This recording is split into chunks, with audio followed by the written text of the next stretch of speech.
If you like the video, make sure to like, subscribe, and comment for more videos like this. What's the strangest, most mysterious, or unexplained thing you've encountered in the woods, forests, or outdoors that still gives you chills? I was a forest fire lookout in the summers during college. Went weeks between seeing another human sometimes. Some of the things I witnessed or heard while doing that job are just flat out unexplained. The one that most sticks out in my mind was lying in bed and watching a strange light move through the trees. Figured it was a car with headlights in until it went vertical up into the air and hung for 30 minutes just sitting 20 to 30 miles away, about parallel with my tower. I was at an elevation of 7,000 feet. I watched it until it dipped back below the trees and never saw it again. At the time, I was extremely frightened, but I dismissed it as just another instance of the numerous unexplainable occurrences I've witnessed, which no one would accept. But the next day another lookout called me on the radio asking if I'd seen the same light. He was much closer to it, but on the other side of it. He said from his perspective, after it dipped below the trees, it landed in an area he knew to be a lake that was only accessible by hiking or horseback. It stood out in my mind because it was the only strange light that summer we couldn't explain away with planes, balloons, or tricks of light from cars. I have since wondered if this was a drone, but this was before they were really obtainable to hobbyists, and I have never seen one with lights that could be seen that bright from 20 miles or one that would hold a hover for 30 minutes that was around then. I saved the best for last. The lake where that light settled down into, according to the other lookout, is a pretty popular spot for trout fishing. That summer, the lake developed some algae or something, and all the fish died off. They stocked it with fish, and they just keep dying off. No one remembers this happening before that summer we saw the light land in it. It was like this for the next 3 summers that I came back as a lookout. No fish could live in it. Just another weird story from my early 20s as a fire lookout. So this was in the year 2015 or 2016. It was a Sunday night around 11:40 p.m., and my dad and I had just finished working on the family car so things would go smoothly Monday. Did a double check, and everything was fine and running great. I go outside just to see the night sky and admire the moon because why not? I lean on the car and look straight up. At first I saw something strange. A creature that is very high in the sky. I can tell since it's around the distance I see airplanes fly at. It was very high up and looked like a giant manta ray slowly flapping its wings like it was in water, gracefully, I might add. Then I realized there was a large group of them behind them, about 20 of them. I quickly called my dad, mom, and sister. I told them to look in the sky, and they were just telling me I'm crazy or just playing around. To their surprise, they all saw the creature that looked like a manta ray in the night sky. We were staring at them for a good 3 minutes until they just flew higher and just disappeared in the dark night sky. It was a strange experience we shared as a family, and we were just talking excitedly since this was my parents' first strange encounter. My sister and I had a paranormal experience when we were kids, but we were excited since this was our second. We talked about it at dinner, and we were just saying that there really are a lot of mysterious things out there in the world. Apparently these creatures are called cryptids. I just wanted to share what I and my family experienced. This happened once while camping with my then fiancé and a friend of ours. Camped out in the woods in the middle of nowhere on a hot July day. Night came, and it was a full moon, so around midnight we decided we'd take a hike around for fun. We basically hiked a trail for a bit and then turned around and hiked it back to the campsite.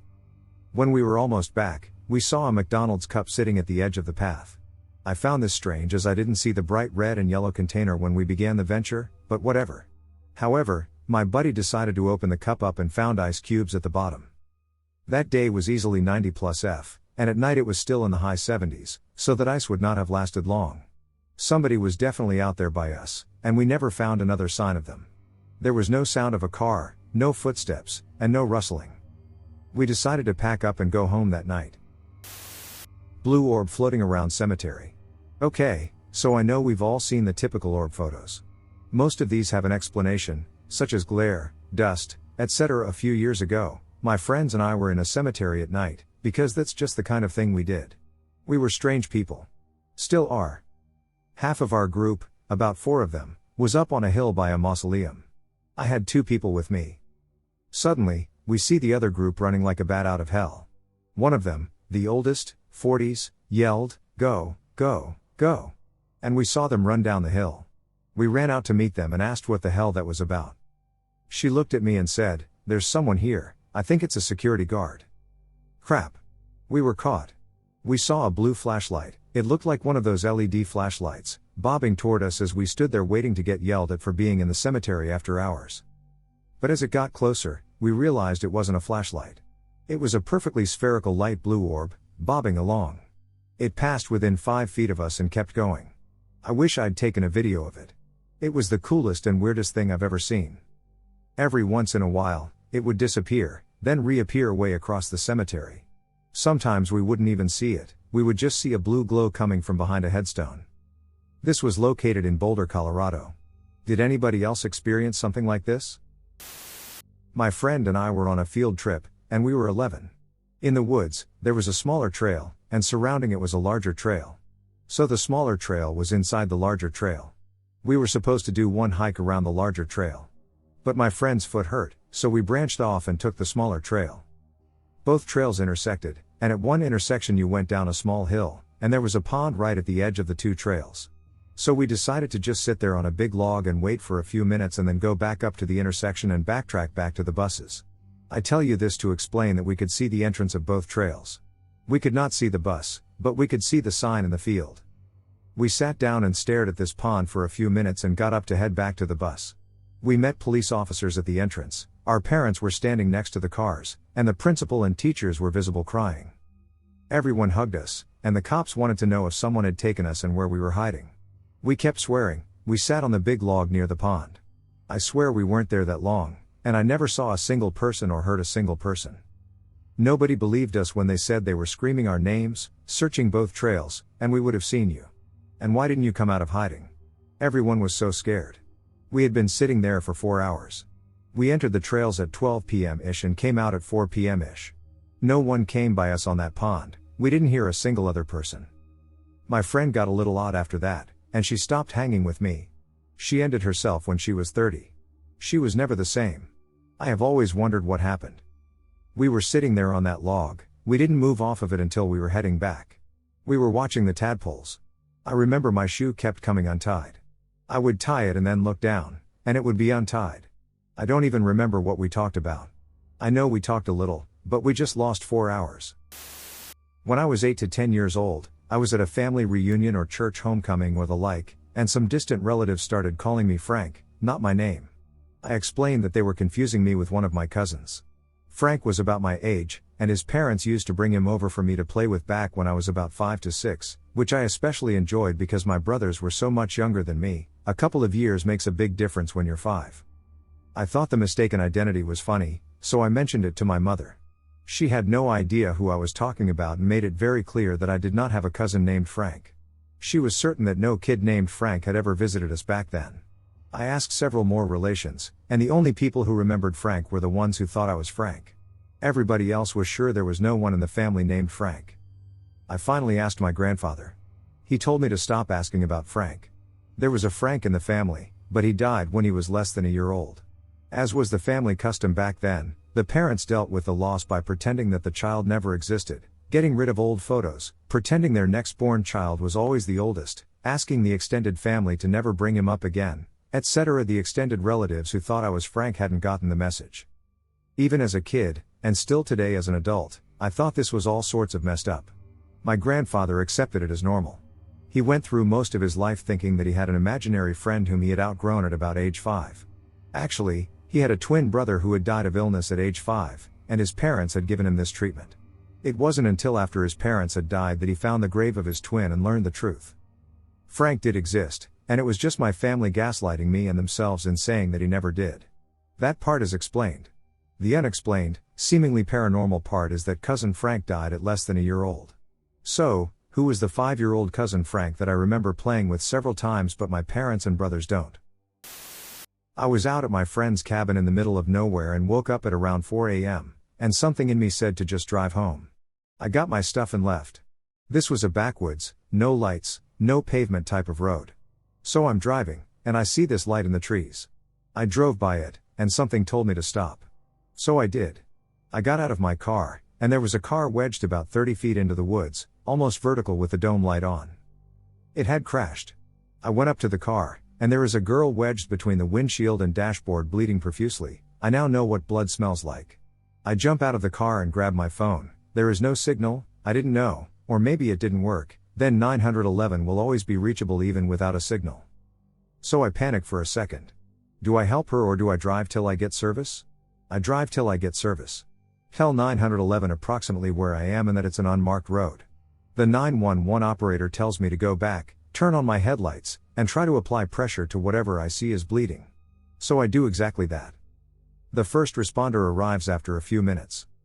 I honestly don't know who woke up and told me I needed to make a 4-hour drive at 4 a.m. I don't know why I felt the need to stop and investigate a tiny light in the woods. Mystery lights around Detroit Lake, Oregon. My dad and I went camping up at Gold Butte Lookout. From 11:30 p.m. to 1 a.m., we saw lights zigzag down the ridges into the valley while looking east towards Mount Jefferson. We also saw more of the lights to our southeast and south. They were huge lights that would occasionally change color from a bright white to cream to red. They would twinkle in and out of sight and appear about half an hour more or less from the previous sighting. Sometimes there would be only one, other times up to 3. My dad thought they were just cars or people on ATVs and that the red was their brakes. That could be what they were, but to be honest, I thought, if they were cars or ATVs, it was strange that their lights were visible from the top of the ridge at Gold Butte Lookout because any roads on that side of the ridge would have been extremely small. I would assume their lights would have been basically pinpricks. These lights were decent sized. The way they moved made me wonder if they were drones. My pops thought that couldn't be the case because it wouldn't make sense. He doesn't put any stock in Bigfoot or the supernatural, but I do. And I wonder if what we saw were UFO crafts or even the orbs of light that often get associated with Sasquatch, the Fae, and other paranormal entities. Has anyone else observed lights in the vicinity of Detroit Lake, Oregon, particularly on Gold Butte Lookout? Do you have any ideas about the nature of these lights? On a 2-week solo backpacking trip, I had 4 days in seclusion between ranger station check-ins. On the first day of the seclusion, I felt like I was being stalked. As I lay in my tent that night, I could hear what sounded to me like footsteps around my camp but never coming too close. In the morning, I checked everywhere and found no evidence of footprints or wildlife around me. I broke down camp and took off, trying to put it behind me. The second night was the same thing. I grew so paranoid that when I would hike during the day, I would go over rocks and walk through streams, anything to try to break the trail so I couldn't be tracked. I'd go around a blind turn and then sit there for an hour waiting to see if something would come behind. At night I couldn't sleep for more than 10-15 minutes before waking up.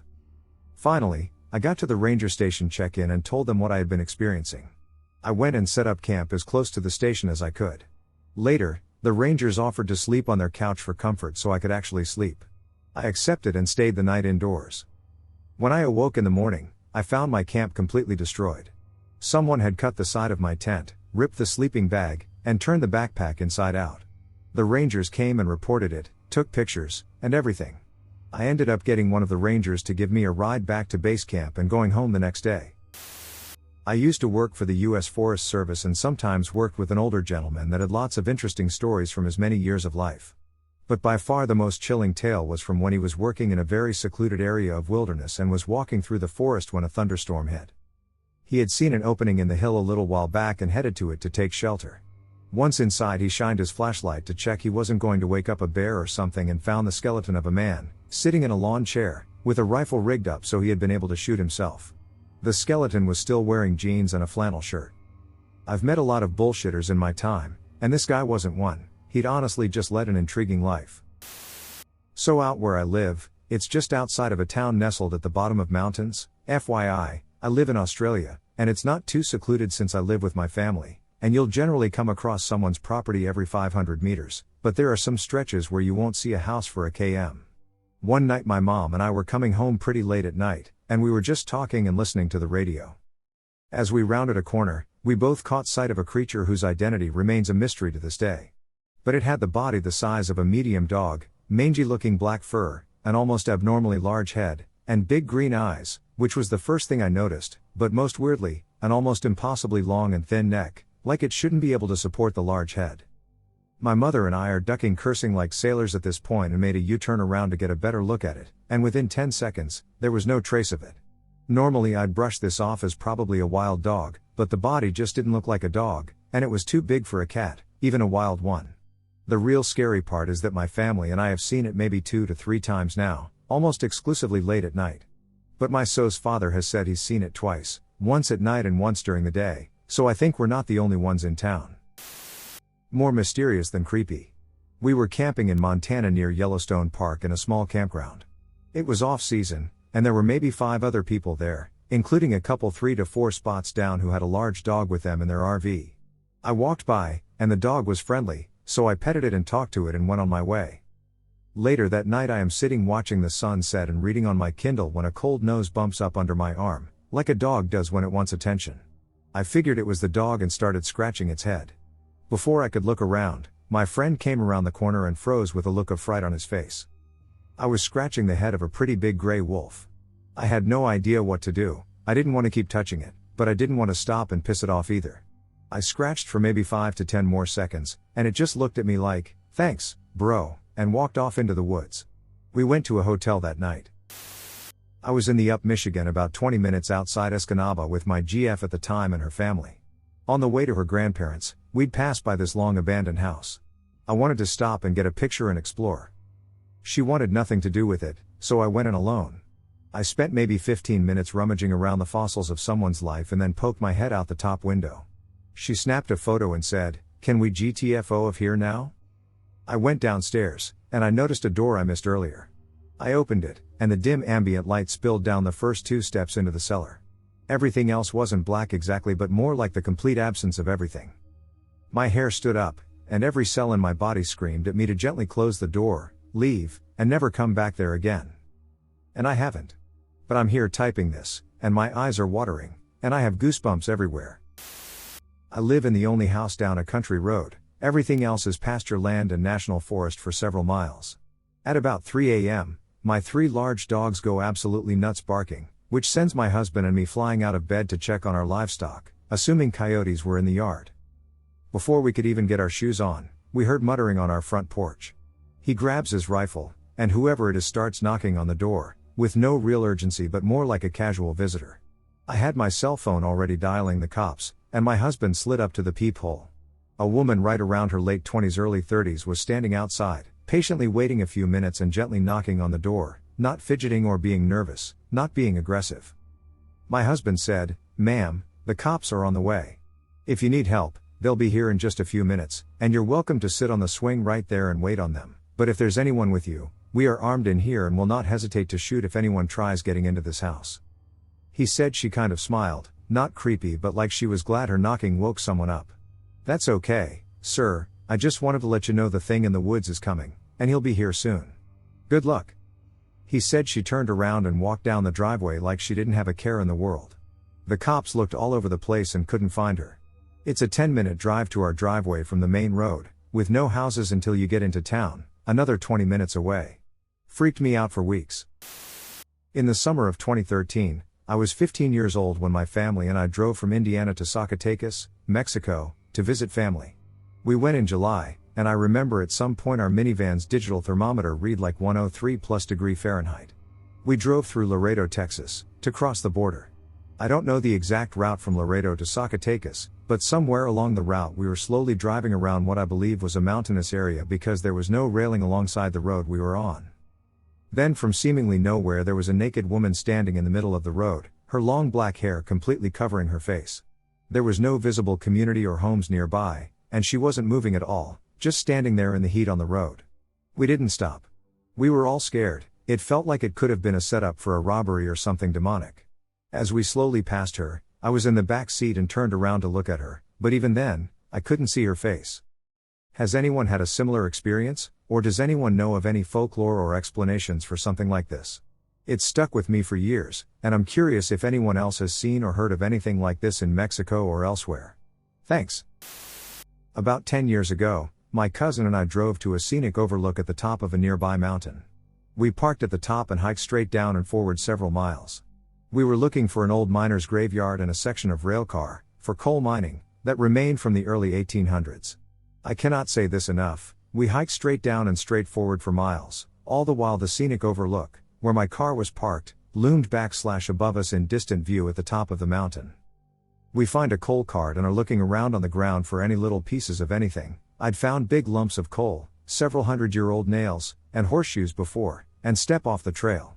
We noticed we stepped off the trail immediately and walked back over to the coal cart, which we were only like 10 yards away from at most.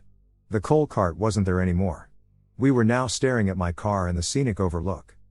The fear and confusion I experienced at the time are indescribable, and even now, after more than a decade, it continues to haunt me. We talk about it often, prompting the other to retell it to see if we're remembering things wrong, but it's the same for both of us. Just doesn't make sense. I think about it a lot, and as cheesy as it sounds, sometimes I almost start to think maybe something saved us from becoming another set of missing persons you hear about out in the middle of nowhere that most likely fell into a mine. But I just don't know what to think of it. It was so much more than being redirected or turned around. We just magically appeared several miles back up / across the mountain instantly. No funny feelings, no time loss, nothing. It's not like we wandered for a long time and went in a circle. We just stepped off the trail to look at the ground and turned around, and there was my car. Walking my dog in a thick wooded area. I'd gone off the beaten path to take some photos. As we're turning back to the path, I see another woman walking her dog. We approach, I notice she's blonde, like me, wearing a navy parka and purple hat, like me, and walking a medium-sized black dog on a neon green leash, like me. I thought that's pretty funny, so I called out to say hi. As I opened my mouth, I noticed she's gone. Poof. Like she never existed. No woman, no dog. Not a trace. Gave me the creeps. I felt like I saw myself walking my dog. Still gives me chills. The mysterious ritual. I've never been much of a believer in superstition or omens, but there's a story in my family that's always given me the creeps. I thought it would be intriguing to share it here to see if anyone has heard anything similar. This story involves my great-grandfather, a simple man who lived in the countryside of the Northeast and who had a very peculiar ritual. During his birthday parties, especially when the date coincided with a full moon, he would do something that everyone in the family considered strange. My great-grandfather would take a basin of water, carefully fill it, and place it under the moonlight. The ritual was always silent, almost solemn, as if he were in a moment of deep introspection. He would observe his own reflection in the water, and after a few moments, he would say the same phrase, "The day I no longer see myself here, it will be because the next day I will be here." This went on for many years, and every time he repeated the ritual, the family members around him would fall silent, without questioning it. It was as if everyone sensed that it held some mysterious meaning, but no one dared to speak about it. To my great-grandfather, that moment seemed sacred, something that went beyond simple superstition. It was as if he had a direct connection to the moon and what it could reveal. Until one day, something different happened. During his birthday, he performed the same ritual, but this time, when he looked into the water, my great-grandfather could not see his own reflection. He stood there for a few minutes, contemplating the empty basin, without saying anything. Then, he turned to my great-grandfather and, with disturbing calm, said, "Get ready, because I'm going to leave." No one really understood what he meant at that moment, but 5 days later, he passed away in his sleep, peacefully, as if he already knew it was his time. This story has always been around in my family as a mystery that has never been fully explained. Even I, who have never believed in omens or anything like that, can't help but get goosebumps when I hear someone talk about it. My family swears it's true, and I always wonder, was it just an incident, or was there something deeper involved? Source: a friend of mine told me the story of his family member. When I was a little younger, I spent nearly all of my time out in the woods by myself, slowly charting the acreage behind my family's house that was isolated by miles of back roads. One day around midday in September or October, I decided to take a long hike into the area we didn't own. We had a black lab, Sandy, who I had brought with me for safety, and we walked to a creek that we followed some way back into the woods. After some distance, far enough that I no longer recognized my surroundings, the creek spilled into a small reservoir the size of a backyard pool. I remember clearly that it was the time of year when the leaves had started to change color. I remember the pool was black with silt and decorated by a few downed trees. Once I had stepped around the very edge of the pool, there was a shift. Like if you messed with the contrast or saturation too much in a photo editor. I remember the color, temperature, light, sound, and even objects appeared different to me. As it is an older memory, there are a number of details that I can't be sure whether I actually remember or have since fabricated in some way, yet I have infallible confidence in two details. The water had become completely clear, and there was notably lush vegetation densely packed around the edge of the pool. I froze for what felt like a number of seconds before I felt something pulling me, my dog tugging on the leash. As I turned my head, everything snapped back to normal. However, my surroundings were now dark, and it was evidently around sunset. Confused to this day, I've confirmed with family that I left the house after lunch, and based on the ground I had covered, There was no. I realized he was crouched directly under the light, and he was just a dark silhouette. As we were driving away, he stood up and walked in two separate directions. I swear it. One turned into two separate strides in incongruous directions, and there was an ugly dread in my gut, like deeply primal. And I turned to my friend to make sure he'd seen what I'd seen, and his face fell, and he quietly said, "I have to go home. Right now." My friend was Navajo and believed he'd just seen a Ye-Naldlashi, Skinwalker, and to this day I wouldn't have a solid argument against it. This happened close to 20 years ago now and still creeps me out because I have no idea what it was or what exactly happened. I grew up in southern Oklahoma in a small neighborhood of about 15 houses that was surrounded by woods. Any free time I had as a kid, I spent in the woods exploring or building tree forts. There were 3 fields, roughly the size of a football field, that were separated by maybe 10 feet of trees not far into the woods, and that's where I spent most of my time out there. I felt pretty comfortable navigating my way out into areas I hadn't been before and coming back by the time it happened. It was summer, and I had a friend and his little brother over. My friend and I were maybe 10 or 11, and his little brother was maybe 8. We were coming back from a trail I had made that led to our school when we noticed something moving to our right. We were in the field furthest away from where the gate back to my neighborhood was, and it was maybe 5 feet into the trees, no more than 100 feet away from us. It wasn't moving anymore, it was just standing straight up, looking at us. It was probably between 6 and 7 feet tall and was pale white. It almost looked like it was coated in powder because of how smooth it looked. Its arms reached down to around its knees, but it didn't have any facial features or anything really human-like other than standing on 2 legs. We froze when we saw it staring at us for at least a solid minute. Then we ran. But as we were running through an open field, this thing was keeping up with us in a heavily wooded area without looking where it was going or moving around any trees.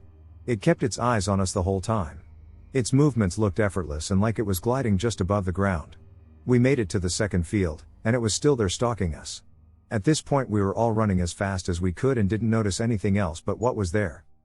We get to the first field, and the gate out of the woods and back into my neighborhood was maybe another 100 feet from it. But when we crossed the line of trees between the first and second fields, it disappeared. We still had no intention of slowing down and only stopped when we reached my front door, only to notice we had left the little brother behind. We immediately started back towards the woods and were coming up on the gate just as he was coming out. Tears were pouring out. He couldn't talk for at least an hour. When he was finally able to talk again, we asked what happened, and he said he had tripped in the second field and got lost since it was the first time out there. He said it just stopped dead in its tracks and stared at him as he was trying to figure out where to go. It didn't move again after he got up and started running again. To this day I still haven't been back out in those woods and have no idea what we saw. I can still see it in my head, matching us step for step, and the way it just stared at us when I think about it. Easily the most terrifying thing that's happened to me to date. The mysterious lady in the hall. When I was about 13, I was watching a movie with the family. I remember clearly the day we were watching The Hulk, and they told me to go make popcorn. I had this odd scared feeling like I didn't want to go to the kitchen. No one wanted to go with me, so there I reluctantly went. The kitchen was completely dark, with all the lights out. Just as I was about to turn on the kitchen lights, I noticed a girl about 4 feet away, dressed in all white and almost glowing. Long dark hair crouched on the floor. I said, "Mom?" As she was the only one in the back of the house, and she did go to bed in a white t-shirt and shorts. This thing stood straight up and walked toward me quickly. I switched the light on, and it was gone. I swear I never ran so fast in my life. It was like I flew right back to the living room and dove onto the couch. My family looked at me in shock and confusion. "What the hell is wrong with you?" They could tell in my face and voice I was not lying about what happened, but they still didn't believe me. My sister-in-law and sister went to go check it out with a broom in hand, and of course no one was there. Mom was snoring in her bed. After that, I would hear, sense, and in my mind see a woman who looked like that crying in a corner of my closet. Many years later, a medium who visited my house without knowing this sensed someone in that closet corner that made him sick. True Missing 411 story.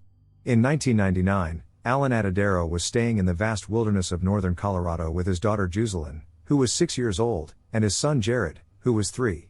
They were at the Poudre River Resort, which Alan co-owned with his identical twin brother.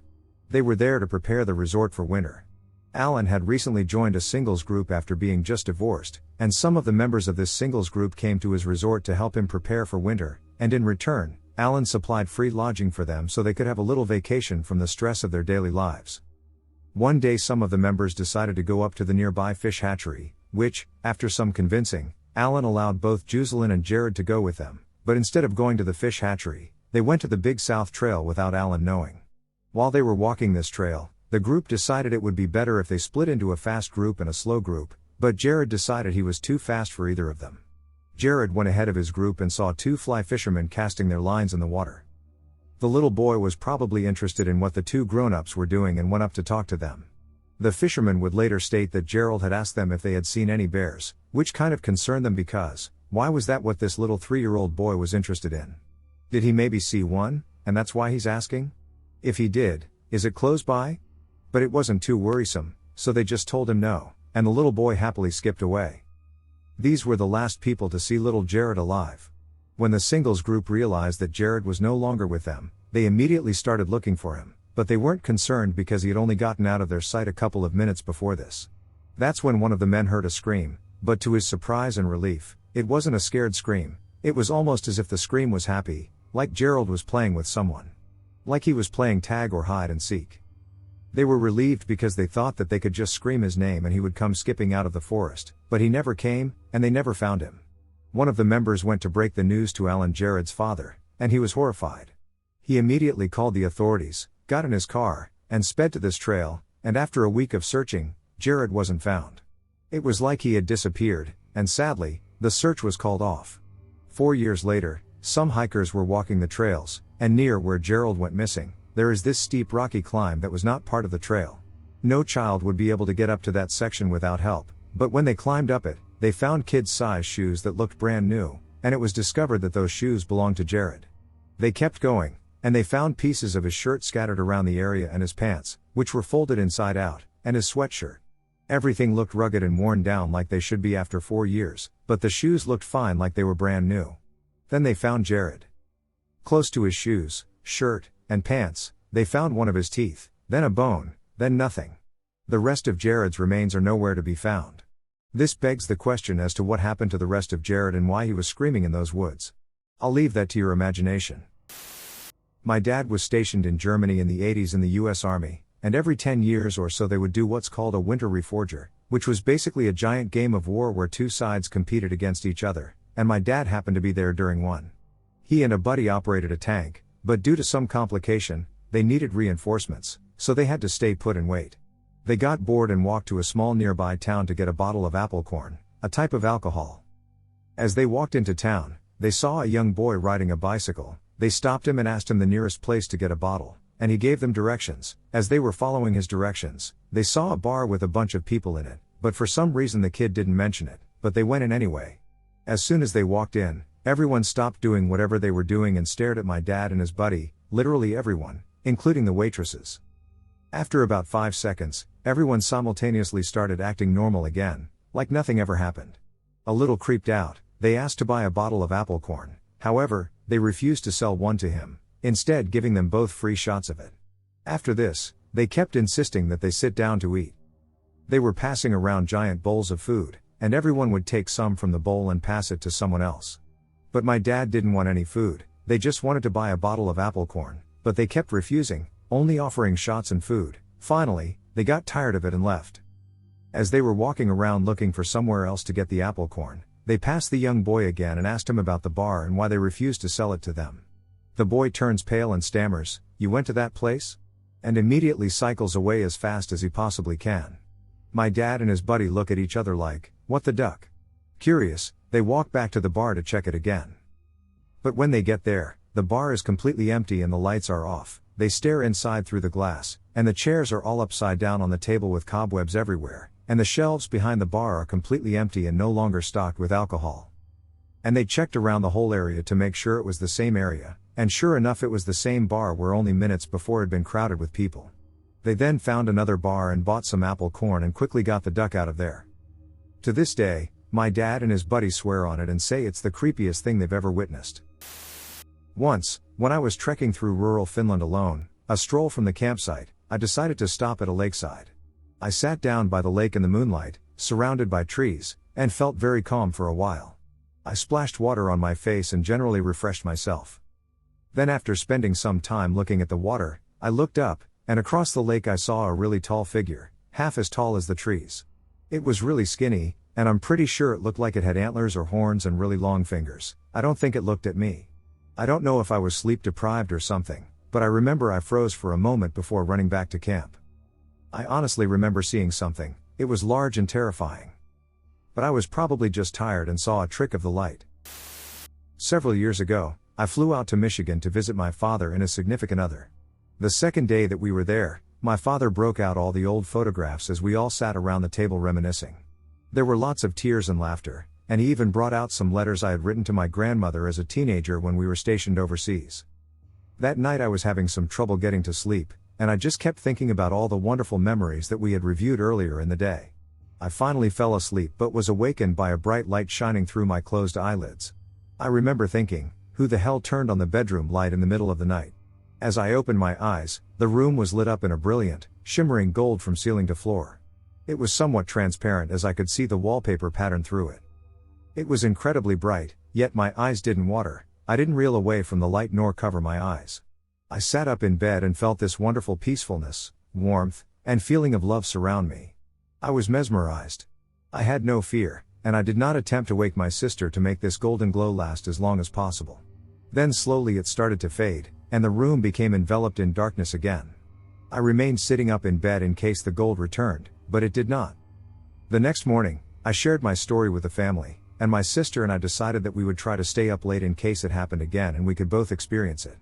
Bedtime came, and we spoke quietly deep into the night, trying to stay awake, and then I slowly started to doze off.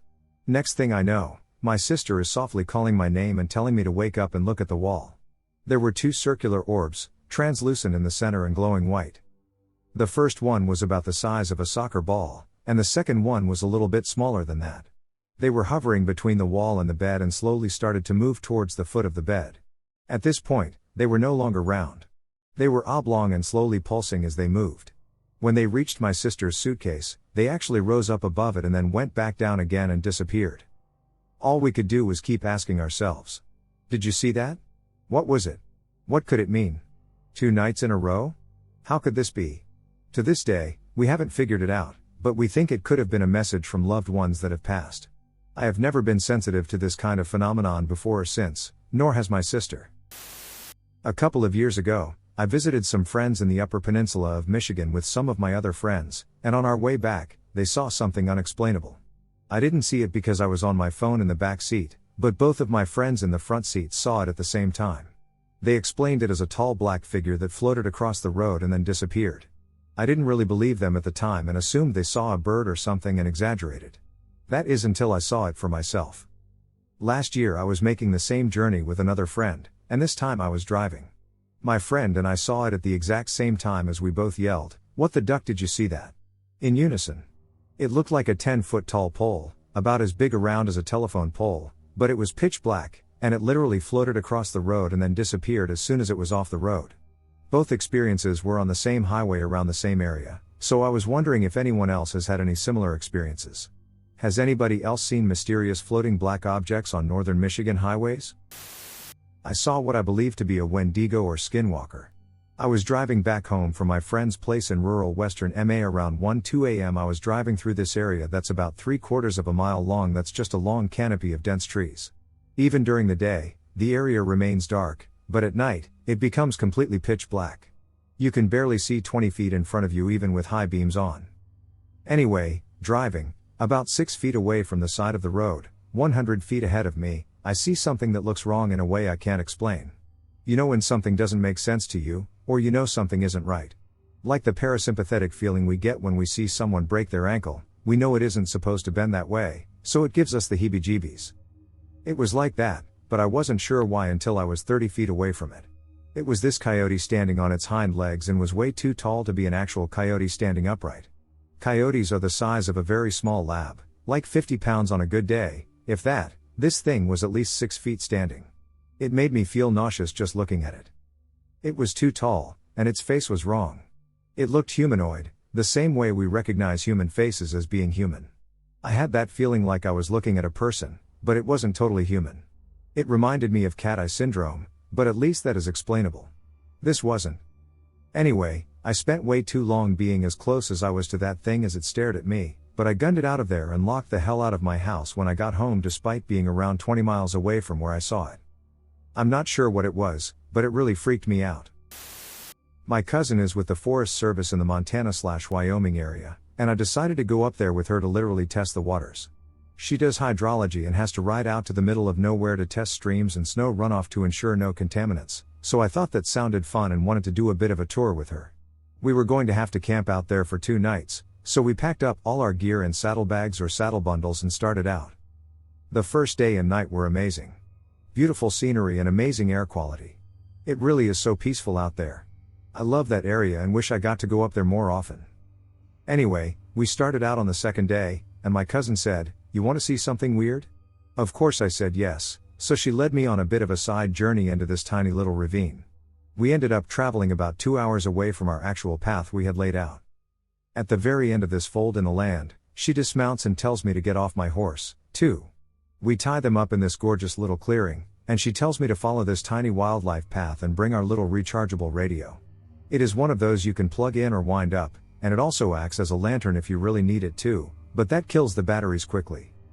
I do, and out in the middle of ducking nowhere, there is a huge coil of wire sticking out of the ground. The wire itself was not weirdly large, like some buried transmission wire, but small, like 10 or 12 gauge wiring for a house. It trailed off into the brush and trees, so naturally I decided to follow the damn thing out of curiosity. My cousin trails behind me as I do, and this wire, after coming straight up from the ground, is strung across limbs of trees, then back to the ground, then it snakes around rocks, and finally dead ends into an outlet. That outlet is mounted on the side of a desk.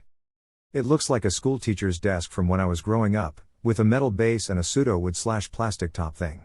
No chair, no building, no nothing, just this outlet and this desk.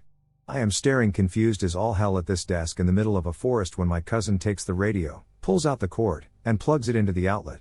That ducker then lit up and started blaring static. The wire was being fed from somewhere. Now, the place where we were had no road access, no buildings for many miles, and no other people around. And yet, there was a live outlet. Weird as shit. I used to live in Savannah, Georgia. Downtown in the historic district. Savannah is famous for being a haunted city due to the Civil War, the yellow fever outbreak, and the major fire that burnt down a lot of the city. The city has multiple ghost tours. One of the more ridiculous ones being where they drive you around in a hearse and stop at famous haunted locations. But there are a lot of dead bodies underground all over. Some just piled into mass graves. I never believed in ghosts and still don't, but I did have an unexplainable experience. One night, I went out to the bars with some friends.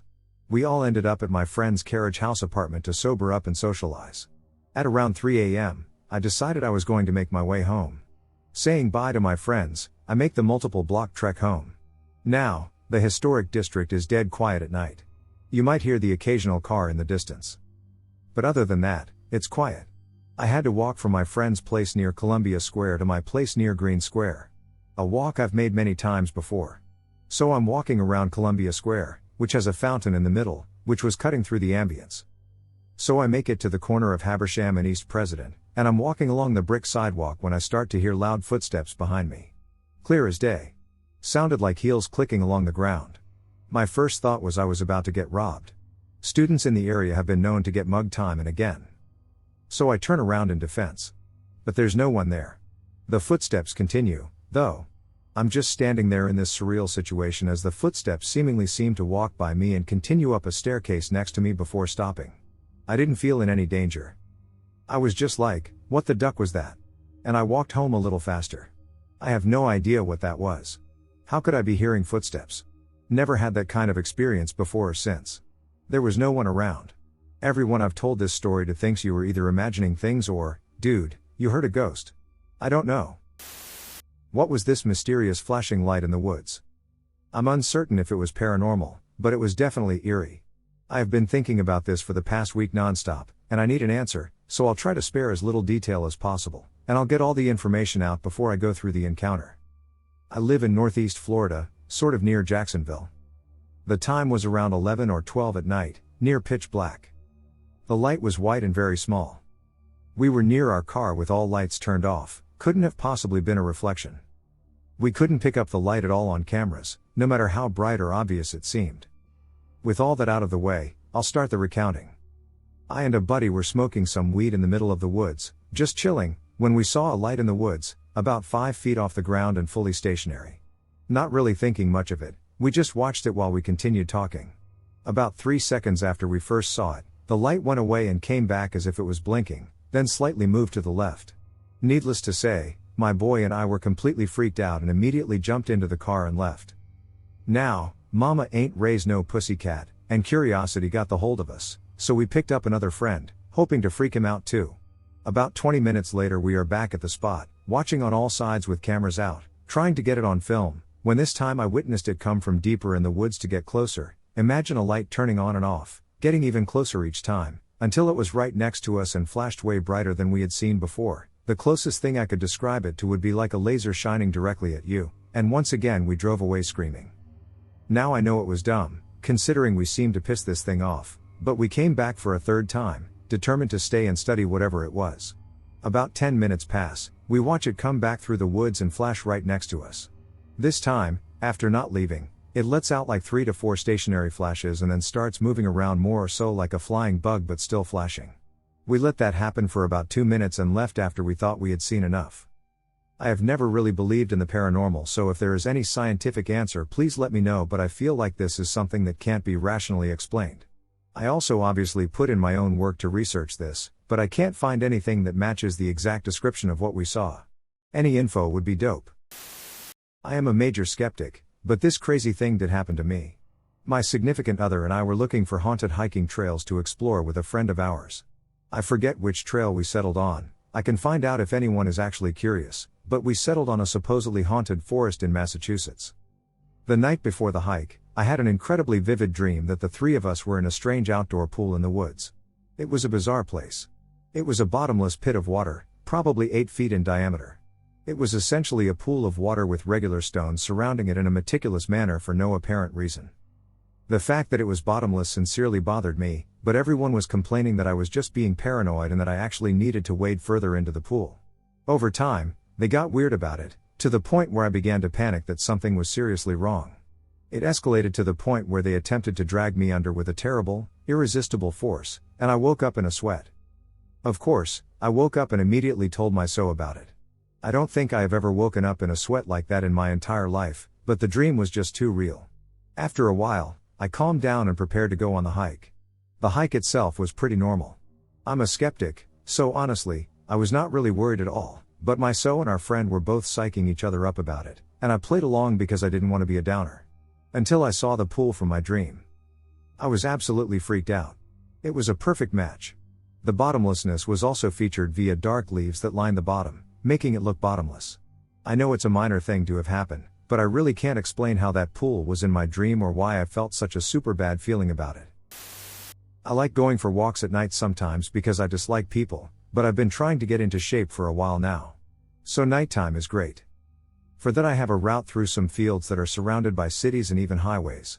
One major city's skyline is clearly visible from the paths I take on a normal day/night. Sometimes, however, we get really thick fog because of a mountain range. One night I was out for a walk, and super thick fog hit. It was fun at first. I couldn't even see the end of the light cone from my headlamp and barely saw 1 foot in front of the other walking my familiar path. Usually you'd hear the sound of the highway close by since it's very busy all day and night. But at some point I noticed I didn't hear it anymore. As a matter of fact, I didn't hear anything but myself. There wasn't even wind. Mind you, I was in an open field, with no trees to obstruct the wind, and there's usually always some. Knowing the area well, I just decided to keep on with my path and soldier on. After a while, I heard a sharp whistling.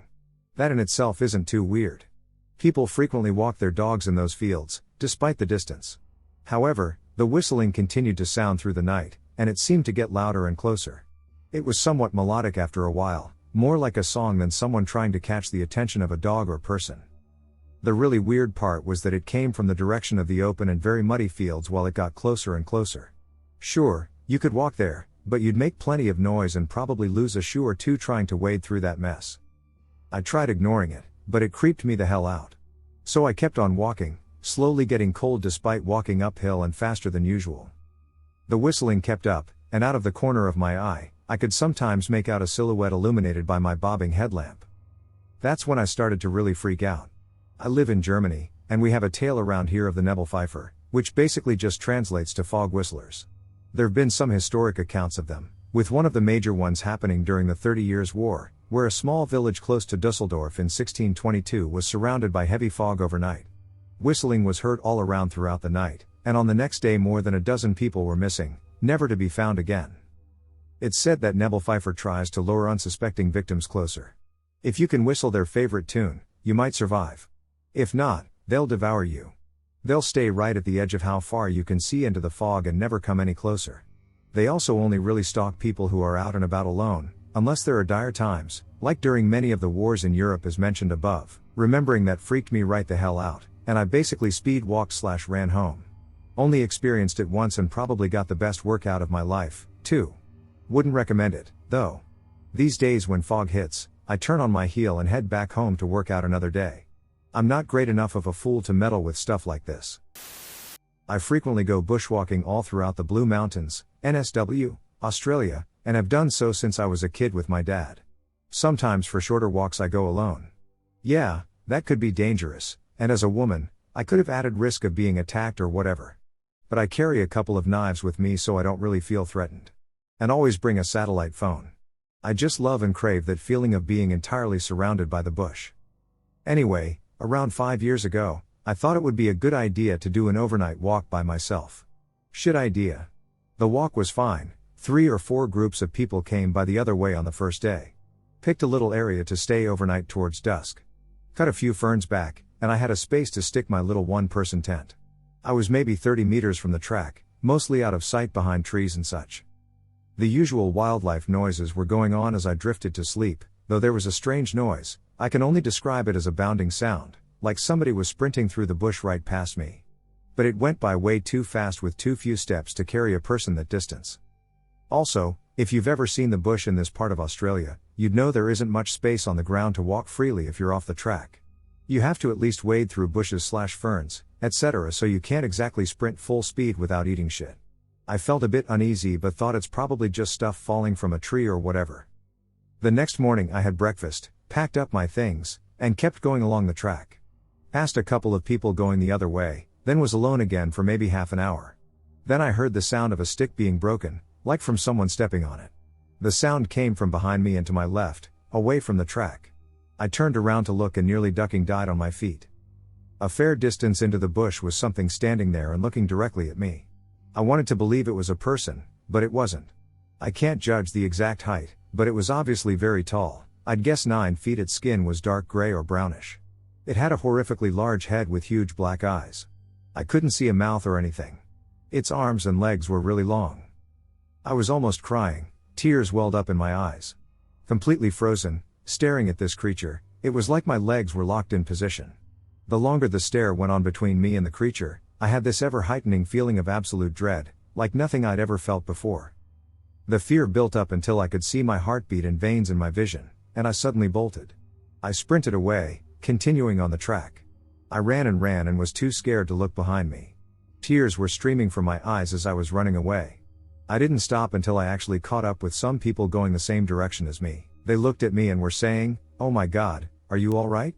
I was ducked from running so hard for so long. I told them I saw something in the bush and asked if I could walk with them the rest of the way. It took me 6 months, but I did start bushwalking again, but I never go alone these days, lol. You couldn't pay me to do it. The door. I lived in the Appalachian Mountains my whole life, where the woods are thick, tangled, and full of mystery. Growing up there felt like stepping back in time. We had no cell phones or gadgets to distract us.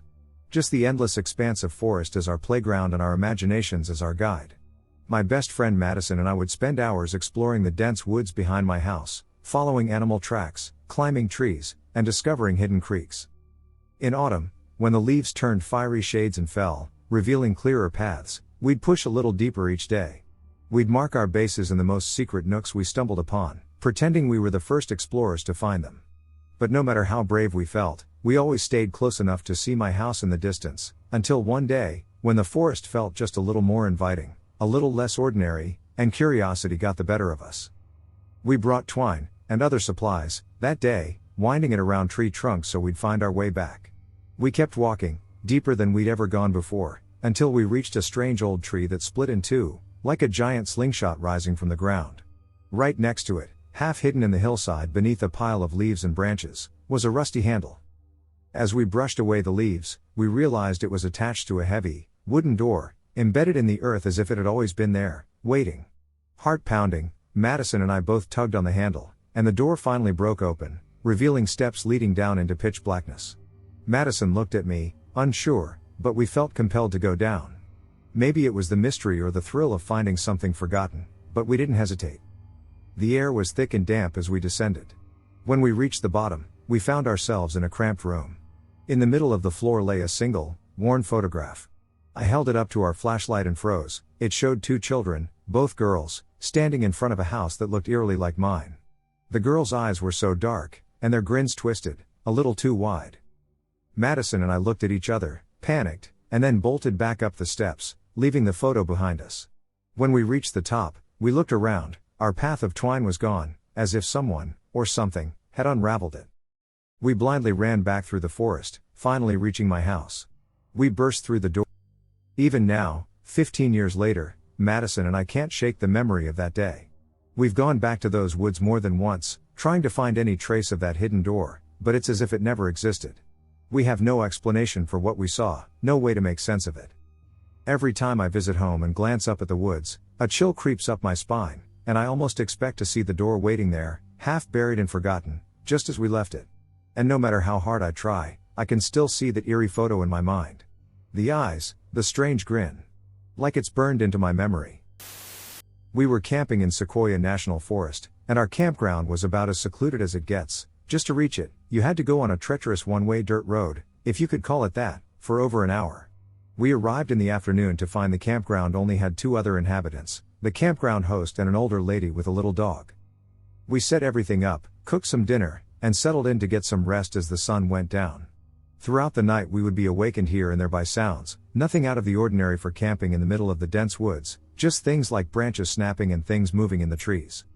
Around 11 p.m. we heard something going through the bolted trash cans around the campground. There were no bear bins here. Knowing we were in bear country, I beeped my car a few times to try and scare off whatever curious creature was digging in there. This happened a few times. Whatever it was, it kept coming back.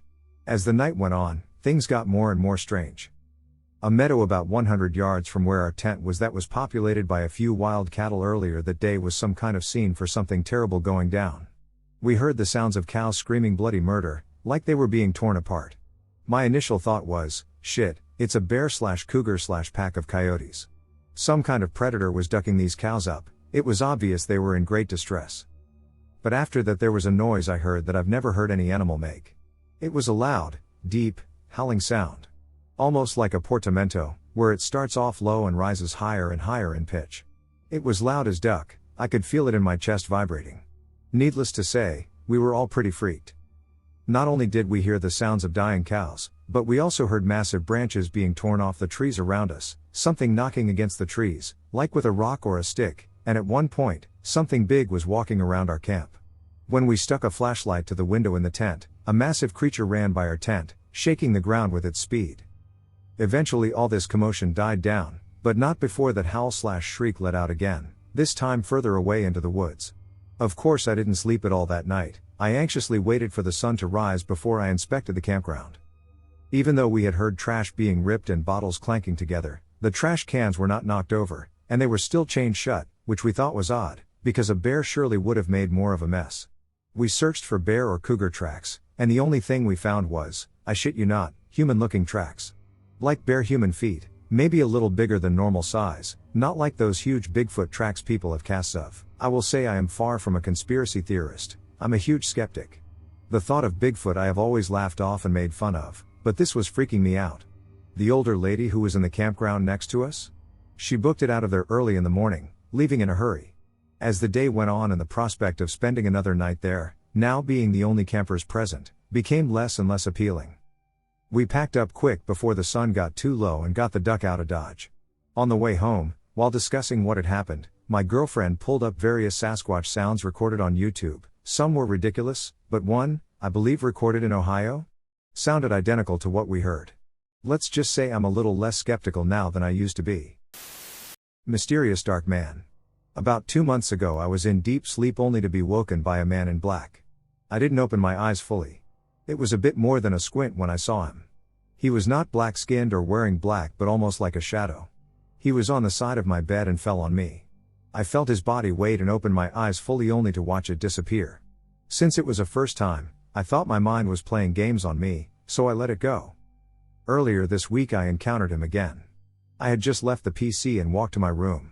Remembering that I had forgotten something, I walked back out of my room. Now let me tell you about the house layout. There is a row of rooms side by side, and at the end there is the PC room perpendicular to these rooms. So when you go out of my room, there is the PC room on your left, about 5 meters away. When I walked out of my room, I turned to the left to retrieve the thing I had forgotten, and I saw him all in black on my chair checking the PC. I walked closer only to see him vanish. I must add the lights were on, so it was all clear. This time I was sure I saw him because I was fully awake. I can't seem to find an explanation for this, so I thought I would seek your help. I feel goosebumps every time I remember. So what do you think? I have had a few experiences. One in particular literally raises the hair on my neck and arms. I love going out to remote areas. I used to travel pretty deep into the mountains and stay in an off-grid cabin in Tennessee. When I was there, I never saw another human. And when I say drive, I needed 4-wheel drive to get there. The road was more of a path than a road, and a rain destroyed parts of it. The cabin had a small solar panel for a couple of small interior lights at night. It didn't support enough power to stay on, so I used candles and oil lamps when I was inside, and moonlight was the best on nights that the sky was clear. I had an outhouse and always tried to be sure to visit it for the last time before it got too late. I had seen coyotes, heard mountain lions in heat, which will creep you out on its own, and seen bear scat. With that much going on, I really tried to use the bathroom for the last time each night before full darkness hit. One night in particular, I had the unfortunate experience of a full-on angry abdomen IBS attack and desperately had to get to that outhouse at 11 p.m. or so. It was very dark, and the sky was overcast. The trees blocked any minor moonlight coming through the clouds. I had an old flashlight I left there, and I guess humidity got to it. It went out halfway to the outhouse, which was about 25 feet from the cabin. I already felt stalked with the light on but didn't see anything around me when the flashlight was on. I figured I was creeping myself out. Then the light went out halfway, and I felt so exposed. Again I kept thinking I was just freaking myself out. I am not a person who freaks out easily or gets scared easily. I've experienced a lot in life, so the feeling of stalking was quite strange. I really had to get to the outhouse. My stomach was not happy. I rushed to the door, fully focused on getting some relief, and as I grabbed the handle in the dark, I heard dry branches on the ground crack as something stepped on them. I smelled the most foul smell I have ever smelled. I have pulled dead, rotting possum corpses out from under homes and smelled some major nastiness in my life. This smell made the hair on my neck stand up. I really had to deal with my stomach. The stupid flashlight would not come back on. I finally had some relief from my stomach, and no new sounds had occurred while I was in the outhouse. I waited and listened, and I heard nothing. My plan was to go slowly and confidently to the cabin. I had no idea what I was dealing with, but I was convinced showing fear would only get me attacked and or dead if I was creeping myself out. The foul smell intensified as soon as I opened the outhouse door. I couldn't see my hand in front of my face. It was pitch dark out. I counted my steps and kept moving toward the cabin and let my breathing calm, and I felt like something was right behind me. The smell was so intense it made me feel sick. I just kept going. I was nearly to the house, and I felt the back of my hair move like someone or something swatted at it. I finally rounded the corner of the cabin and climbed the stairs. I got inside that cabin as fast as possible. I was beyond scared. Every single hair on my arms and neck was standing up. I looked out the only window I had and could swear I saw orange eyes glowing in the dark, staring back at me. I thought I was letting the fear and my being so tired play tricks on my eyes. I rubbed my eyes and looked again. They were still there. They were really high up. I thought, is that something in a tree? It would have been 7 or 8 feet tall if it were standing. Trying to make sense of it, I convinced myself it was something in a tree. The next morning I went for a walk and found a huge and very weird 3-toed footprint in some mud near the outhouse. As a child, we once had a random man in a Santa outfit show up at my house a few weeks before Christmas. My sister and I were thrilled to have Santa at our front door while my parents felt something was off about the whole situation. Our next door neighbors came in through our kitchen door and told my parents that Santa stopped at their house too but kept up the Santa act to their teenagers, who obviously were weirded out by this. The whole group decided to pile in a minivan and follow the Santa through the neighborhood. He didn't stop at any other house, though. He just kept walking and never acknowledged the minivan following him. He got to a house on the other side of the neighborhood and walked halfway up their yard to a tree and stepped behind it. We waited for him to continue up the yard, but he disappeared. My dad and the other dad got out and tried to find the Santa, but he was gone completely. From where we parked, we could see that front door, so we know he didn't go inside that house, he just vanished behind the tree. It creeped everyone out, and we could never figure it out. I fell asleep in the living room back in the day with an antenna on the TV, so there was just a bit of fuzz coming through the sound. Not the most relevant, but it definitely adds to the mood. I woke up in the dark morning at around 2:30 a.m. with the TV now off. I sleepily got up, stretched, and wandered over to the other side of the room to turn on the small lamp that wouldn't blind me in the midnight darkness. It took around a minute to get up, stretch, and turn on the light. I turn around, and I see the dark figure of my sister standing in the frame of the doorway leading to the kitchen. At first I thought it was simply a trick of the darkness, making me see shapes that weren't there. My heart was racing, as I hadn't anticipated her presence and her intense gaze. I froze cold for around half a minute, but she was definitely there. I even moved my head a little to the side to see if it was the shape of some objects behind her, but she was there. She was in a weird, crooked pose as well, like she was trying to mimic a spider. Slightly hunched over with her hands at odd angles into the air above her. We scared each other quite often, and she was ducking winning this one. I said her name, and I could see her outline tilt her head to the side, but she continued to stand silently. I asked her to knock it off. She absolutely had gotten me, but she didn't say anything. Just subtly moved her limbs and crouched maybe a little lower. I was waiting for her to jump out and scream to scare me or something, and I wanted her to do so just to end my own quiet terror, but she didn't. She just waited and waited. I think another minute must have passed that felt like an age as I was just anticipating the moment she'd make me jump. As she was just being as creepy as she could, I decided I needed to turn on the light switch to make her finally jump at me and get the scare over with. The light switch to the kitchen was next to her, and the light switch to the living room was quite far, which would also mean walking away from her, which the idea freaked me out as I couldn't deal with her running at me in the dark, so I went for the light switch in the kitchen. As I walked towards her, now several minutes after waking up, I could see her outline slowly turn her head to look at me, and I was able to make out more of her depth, turning from a 2D to a 3D silhouette in the dark.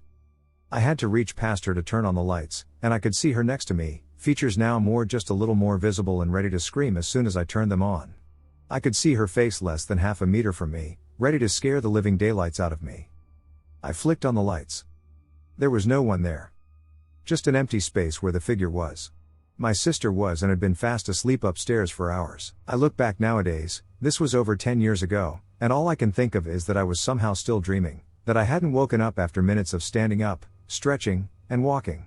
I've never done that before or since, and it doesn't make sense to me either, but it's the only explanation. I sometimes think it might have just been that phenomenon where your brain makes up shapes in the dark, but the outline and depth were consistent and became more visible as I got closer. I don't believe in ghosts, but that made me consider it for a moment. I hope ghosts don't look like that. The mysterious red man. Around February of last year, I was walking home at around 11 p.m. The full moon was out, which slightly lit up the night, and there were not many street lamps along the way, as I live quite out of the way. I was naturally in a rush to get home and quite on edge already from being alone so late. However, as I walked past a path that traces a small woodland, I saw a figure behind a tree. I only saw its head, shoulders, and hands. The figure was red all over. No clothing, just red skin. It was quite skinny and had lanky arms. Its hands were wrapped around a tree, and the fingers were long and pointy. Its face was well defined and skinny, almost skin and bone. It had white eyes that did not blink but stared with an intense look. It has no hair. It slightly moved as if it were rustling in the wind. I froze as I saw it and stared in total fear, and after around 10 seconds, it moved behind the tree. I panicked but told myself it could not be real and continued on my walk. As I walked past the trees, I saw nothing and heard nothing. I walked home in fear after that for a while but eventually forgot. However, recently I have been remembering what I saw in vivid detail, and I don't know what it means. I was and still am unsure whether what I saw was real, but it was so detailed, so authentic that I'm convinced it was reality. If anyone has seen a similar thing, please let me know. On a foggy mountain road. This is a true story detailing something that happened to my wife and me 3 years ago. So my wife and I lived in a renovated pool house on my uncle's property, up in a secluded posh neighborhood in the mountains of SoCal. The community was quiet, given the economic status of the residents and the fact that it was several miles up the mountain, far away from the urban neighborhoods. The community was also gated, keeping it even more secluded. That being the case, the only real traffic was people who lived in the community coming up to their McMansions. There are 2 ways up the mountain, one approach from the south and one from the west. Either way, you must drive several miles up narrow, windy, 1-lane roads that both lead up to these razorback ridges in order to reach the community gates. For those who don't know, a razorback ridge is a narrow ridge with steep 100-foot or more drops to the bottom. Sorry for the long details, but I promise this is all important. So one night, my wife and I are hanging out with family who live down the mountain in the San Bernardino Valley. We are there till about midnight, then decide it's time to get home. We start driving, and as time goes on, the houses and street lamps get more sparse, and the darkness encroaches as we hit the base of the mountains. As we start to drive up the mountain, the street lights are absent, and the lights of houses are gone, nothing but darkness and our 2 headlights. About halfway up, a fog starts to develop, nothing too uncommon for the area, just a little dangerous given the windy roads and how late at night it is. People have literally driven off the windy roads and died in the valleys below, even when there wasn't fog out, so I slow down and stay extra attentive to the road. The steep part of the ascent was over, and we reached the Razorback Ridge, just a few more miles till we get home. When we reach the top of the ridge, the road levels out, and the fog grows thicker, limiting my visibility to 100 feet or so. Suddenly I make out a large shape in the fog and catch the reflection of my headlights bouncing off a mirror surface. I slowed down and came to see a new silver Mazda crossover on the road. The car was not merely parked on the shoulder or even in the traffic lane, it was literally in the middle of the road. The back half of the car was in the lane opposite us, and the front half was in our lane, as if someone had come from the opposite direction and veered onto our side and just stopped there. This is particularly odd because that either means someone came from our community several miles further down the way or had driven all the way from the other approach up the mountain, bypassing our community, which is the only thing really up there. In either case, it made no sense for someone to be coming out this way at this time of night and to have stopped their expensive car at this point in the road. Furthermore, the car was empty, lights were off, doors were all shut, the car was not running, and nobody was nearby. There were no flashlights shining, nobody calling for a lost dog, no flat tire, no houses or trails nearby, just the road, the fog, the silence, the cliffs, the empty car, and my headlights. As I slowed down and absorbed the scene, the only thing I could think was, this is a trap, and every horror movie and survival video game I played told me that bandits or creepy creatures were going to pop out soon. That being the case, I retrieved my handgun and stopped the car but didn't put it in park. My wife was also taken aback and muttered, "What the heck is this?" I said I wasn't sure and that I was going to call out to see if they needed help. Despite the creepiness, part of me still thought there was a rational explanation and that someone needed help. I cracked my window a bit and listened. No voices, no engine running, no wind, just the barely audible soft hum of my engine, which goes into eco mode when stopped. "Hello? Is anyone there?" "Nothing. Do you need any help?" "Nothing." I started to clench my pistol's grip tighter and moved my finger slightly closer from the slide to the trigger, anticipating an attack. Still, nothing. After having been there about a minute in total, I said the dumbest thing in my life. I actually thought and said, "You think I should get out and investigate?" My wife looked at me like the dumbass I was and said, "This is creepy, let's go." I still feel dumb for saying that, and as it left my lips, I realized I was sounding like some generic horror movie extra about to get killed in the first 5 minutes of the film. At that point I realized it was time to go, and I started to slowly drive around the car, scanning for movement in the fog in the vehicle. Again, nothing. We finished our drive home, talked a little, and went to bed. For the next week, I checked Facebook community pages and local news for anything connected to it, maybe a missing person report or a missing dog alert, or even just other people who saw the car, but nothing came up. I drove that path dozens more times at that hour but never saw anything like it again. I still don't know what that was about and still can't rationalize it without copping out with it was just an elaborate prank excuse, which honestly seems impossible and ridiculous as well. To be honest, it seems like the road was intentionally blocked, but I do not know who would intentionally block a road with a very expensive car on a windy, dangerous mountain road in the middle of the night in the middle of severe fog. Still a strange and creepy mystery to this day. I was working at a summer camp, and we happened to be on minimal staff that week. That particular day the camp director had left for supplies, so after I finished working and had dinner, I went to one of the cabins that had a landline to call a friend. Cell phone reception was next to non-existent in that location. We were wedged between a couple of mountains. So it's late twilight, almost nightfall, when I head back to my cabin. As I come around the flagpole, I discover I'm not alone. Lumbering past the swimming pool is a large black bear. I stop, thinking, oh crap. A bear. The bear stops 12 feet away and looks back. I could swear it's thinking, oh crap.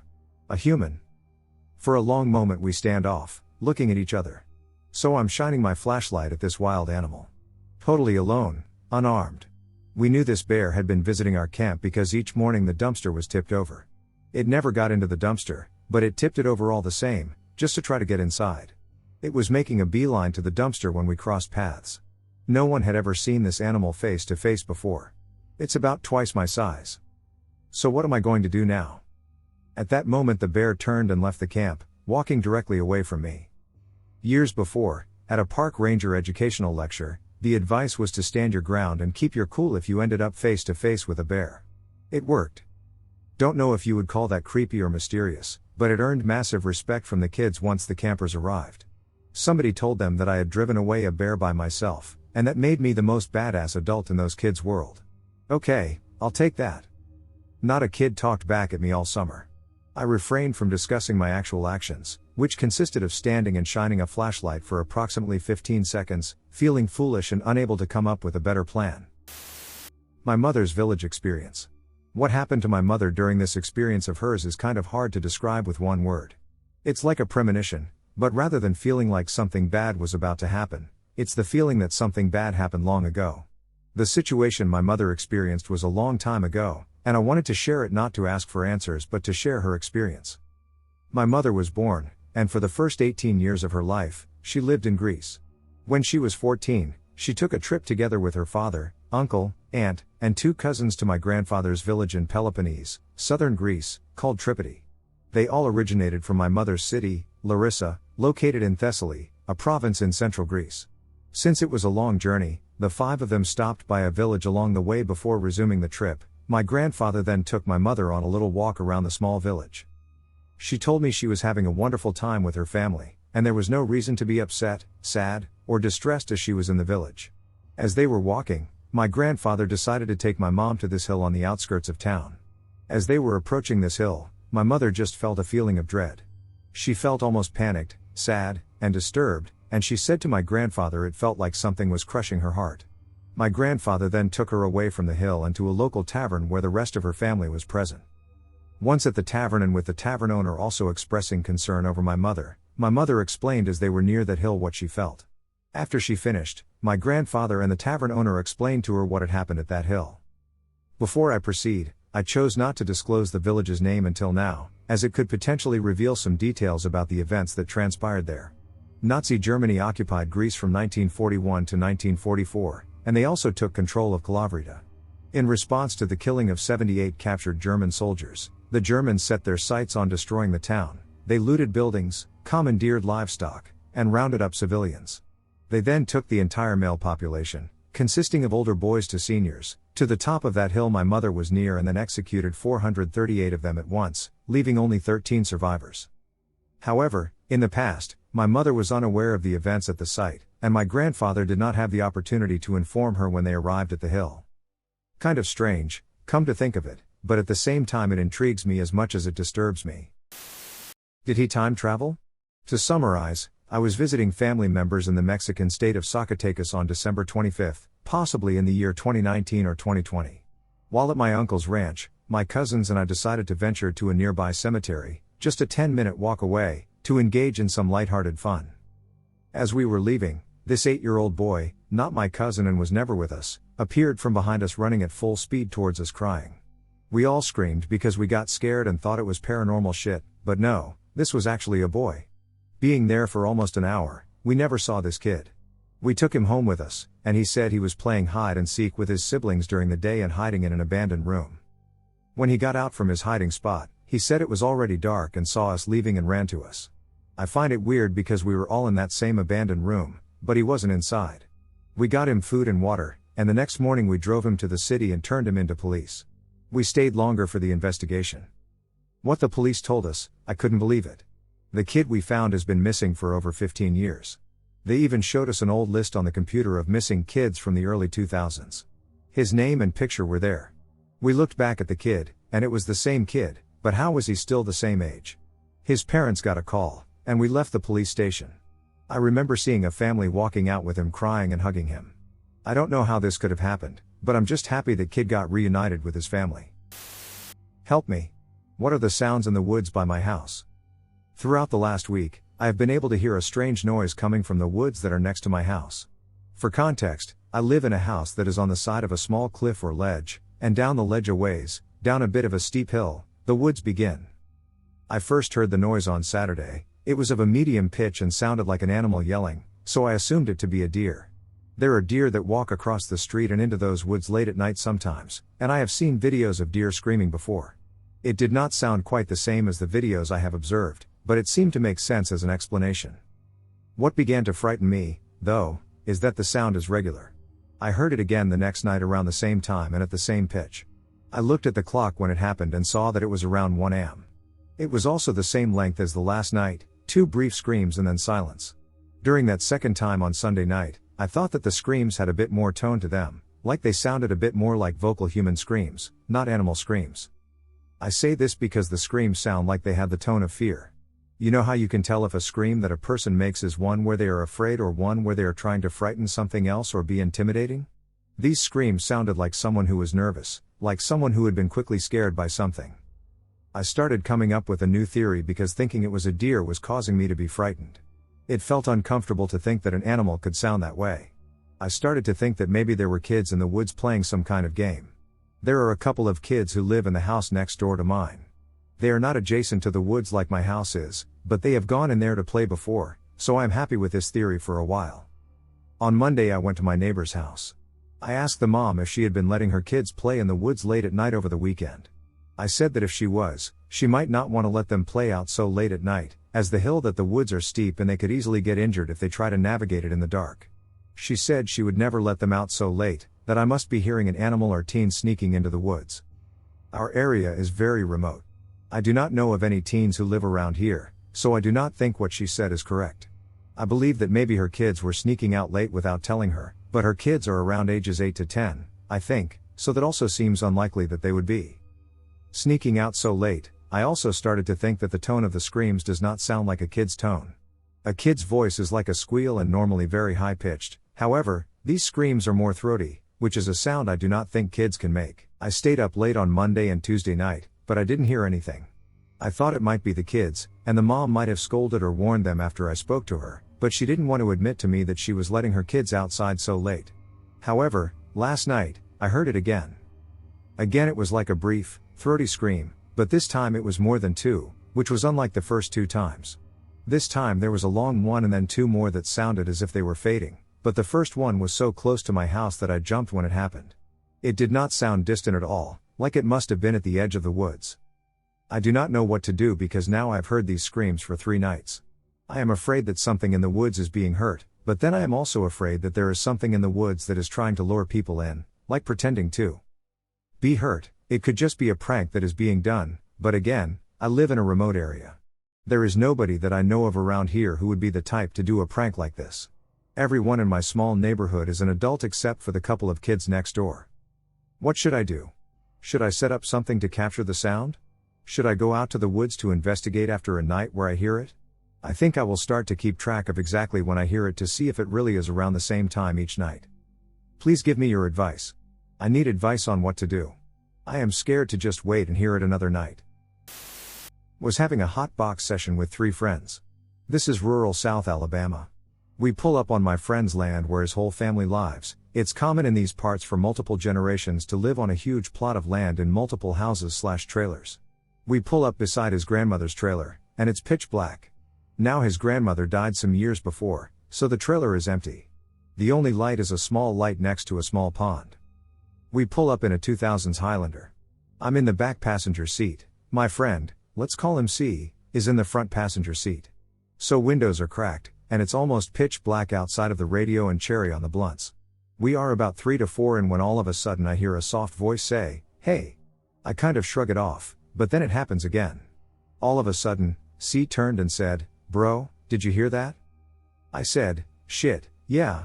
So at this point, all other activities stop, and we are all looking around. 5 seconds in, the center light in the Highlander comes on. We all scream as the driver starts the car, and we haul us out of there. We get to a stop sign about a mile away, and we all start opening and closing our doors as we don't trust one another to not duck with each other. All 4 doors open and close, the light is still on. The driver gets out, closes his door, and goes to the hatchback. Opens closed, and the light goes off. I don't know what it was, but it was trying to get in the car. Still unexplained for me. Unexplained events at my childhood home. A few nights ago, my wife Katie invited her sister over to watch creepy, festive Halloween shows. Normally I would have just let those two do their own thing, but I wanted to watch The Haunting of Bly Manor anyways, so I hung out in the living room with them. We were a few episodes in, a few glasses of wine in, and we were paying less attention to the show and were focused more on conversation. Something in the show reminded Trisha of something creepy that happened to her. I don't quite remember what her story was because as she was talking, I was suddenly reminded of a series of events that happened to me years ago that sent chills down my spine. I couldn't believe that I had forgotten all that had happened. I don't know if I just repressed them away, convinced myself that there was some sort of explanation, or maybe that they didn't happen at all. I've been thinking about it ever since, and now here we are. The first thing that I remember, one of my earliest memories, was waking up in the middle of the night to go to my parents' room. I must have been around 3 years old. I had just started sleeping in my own room, which was right down the hall from my parents, and I'd often get scared and go sleep with them.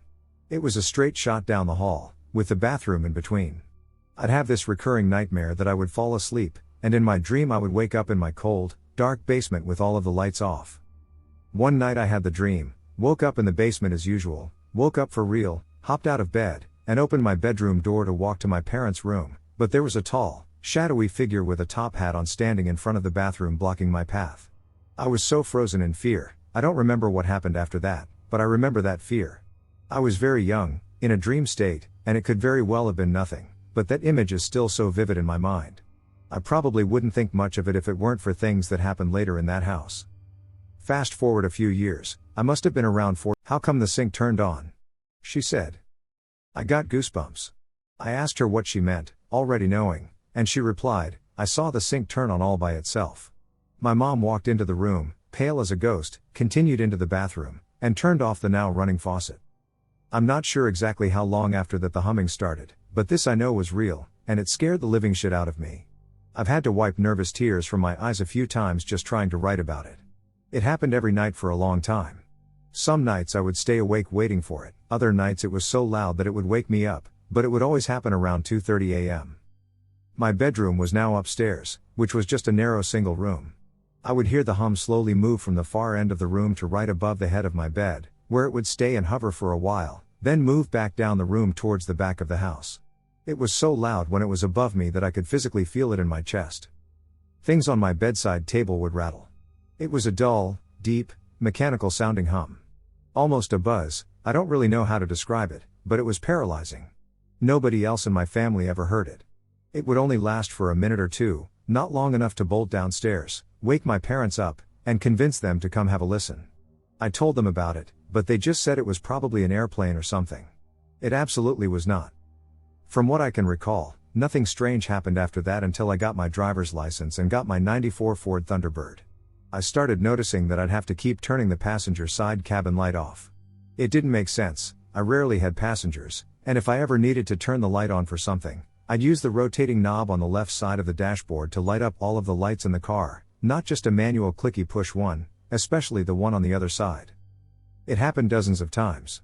Sometimes I'd notice it from inside the house when it got dark, and I'd have to run out and click it off. It got to the point where I'd check it during the day and it would be on. Luckily it never killed my battery, but I have no explanation for why it kept happening. A couple of years later, I ended up getting into an accident and totaling my Thunderbird. I replaced it with a '99 Ford Taurus, and the same thing kept happening. The passenger side light would be on all the time. When I was 23, I moved out, and nothing strange has happened in the 11 years since. When I told these stories to my wife and her sister, Katie said she remembered me telling her about the car light being on all the time when we first started dating, and she thought I was a little ridiculous. She vaguely remembers me talking about some kind of humming and something with a sink. These things mean nothing to anyone else, really, but thinking back on them now just gives me the absolute creeps. We saw a shadow head while camping. This was probably the scariest and creepiest thing I've ever experienced, and one of the most visual. Some friends and I went on a short camping trip somewhere near Harper's Ferry back in 2018, although unfortunately I can't remember the name of the campground because initially I had wanted to go somewhere else. It wasn't until after we had returned from the trip that I found out we slept on a former Civil War battleground. On to the story. We had a few lanterns in the tent and were chatting late into the night in a circle, so we were all facing towards one another. For context, there was an outhouse a couple of 100 feet away with one dim light, and nobody had set up camp nearby us. I don't remember how I finally noticed, but at some point in the night I saw a shadow above my friends' heads. The head had no hair or ears, like a mannequin-shaped head, and the angle of the shadow was too high for it to be one of my friends' shadows from the tent, so I just froze there staring at the shadow head, terrified, until one of my friends noticed and asked me what I was looking at. I just opened my mouth, but no sound came out, so I pointed to the head. When my friend looked over at the head, it ran away, zoomed, out of sight, and I immediately ran outside with nothing but my phone and the flashlight turned on. I know that was reckless, but I couldn't see anybody in the distance. I came back in the tent and explained to our other 4 friends about the shadow head we saw, but they were dubious because it disappeared before they glanced over their heads. I have no idea where the shadow head came from, but it definitely wasn't from one of us inside. Mysterious Airbnb incident. So this took place a few years ago. A group of me and my gal pals rented an Airbnb close to the bar district in a nice area of KC for my friend's birthday. There were 6 of us total, and this house had 4 bedrooms. Super nice place. There was only one weird thing we noticed when our group arrived there. This guy had removed all of his pictures and any decorations but left out multiple high-end electronics like his laptop and brand new PlayStation. This struck us as odd, but we just figured he was new to the Airbnb thing, and he would learn a lesson the hard way someday, but we weren't going to be the ones to teach him. We also found a 3 feet tall stack of vintage Playboys in a closet, which was way cool. We handled them with respect and put them back exactly how we found them. That's important later. So we head out to the bars, and it's also important for me to note that I was broke. Like, dead flat broke, also important later.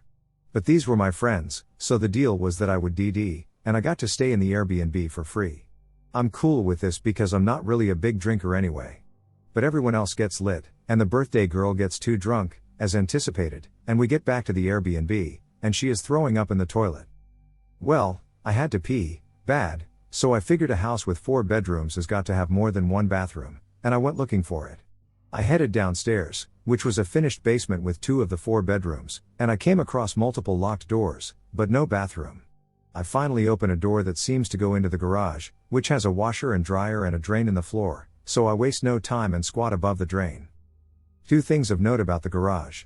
It had a Mercedes in it, and the guy we had been in contact with had mentioned that he has 2 cars, so one will be there still, which seemed normal enough at the time.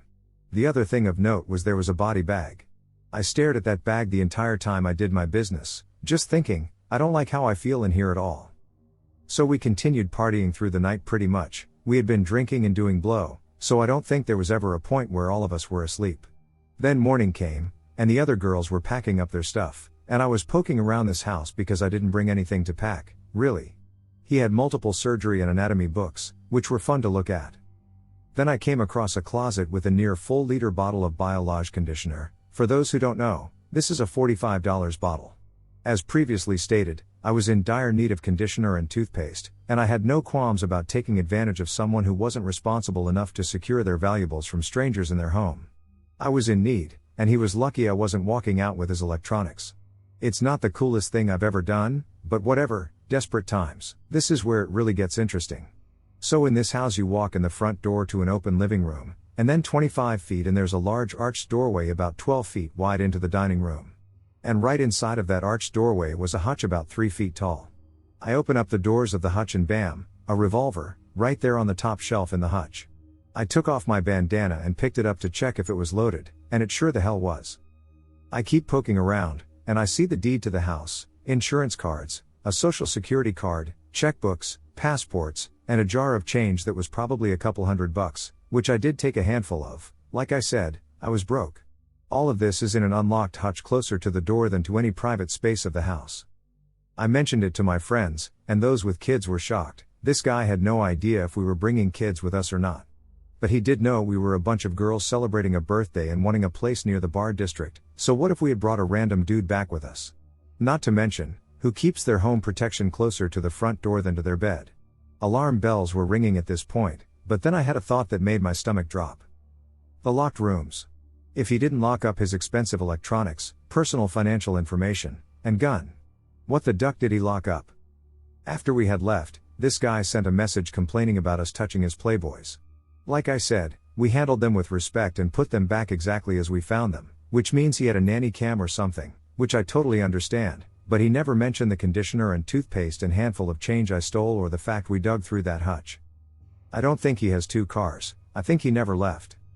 I also think he left out things that could be traced to bait us into stealing for some reason but took down any pictures of himself so we couldn't identify him. And I think the fact none of us were asleep at the same time helped us out more than we know. I'm glad I'm smart enough to have handled that gun with a bandana because I don't need my prints on that weapon. The little boy. In 2014 I was staying in a women's shelter with my child, my mom, and my brother. About a week after we got there, we were talking with the other women, about 6 of them, and one of them said, "Have you met him yet?" We asked who, and she proceeded to tell us about a little boy who haunts the shelter, and the other women said they've all seen him as well. They said he's harmless but creepy. We were, of course, like, whatever, not real, but still felt creeped out.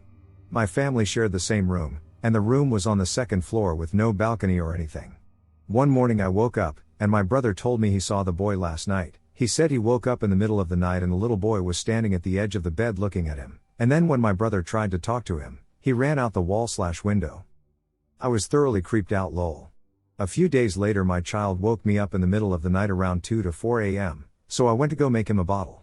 We were the last room at the end of the hall, so out of habit I would always look at the window at the end of the hall when I'd leave my room. When I walked out, I shut the door and made sure it was locked, and then when I turned, I looked into the window and saw a boy in red overalls with a yellow shirt and no hair reaching for me. I ran so fast down the hall and down the stairs. When I got down the stairs, it was pitch black and the worker was cleaning with no lights on. The next day I asked my brother what the little boy was wearing, and he described it exactly, right to the bald head. I was so freaked out I asked the women, and they described his outfit as well. The worker was off for a couple of days, so I had to wait to talk to her, but when she came back, I asked the worker why she was cleaning in the dark, and she told me it was because he wouldn't bug them when the lights were out. Mysterious basement room. I opened it once, now it's sealed, roommates swear it was always locked.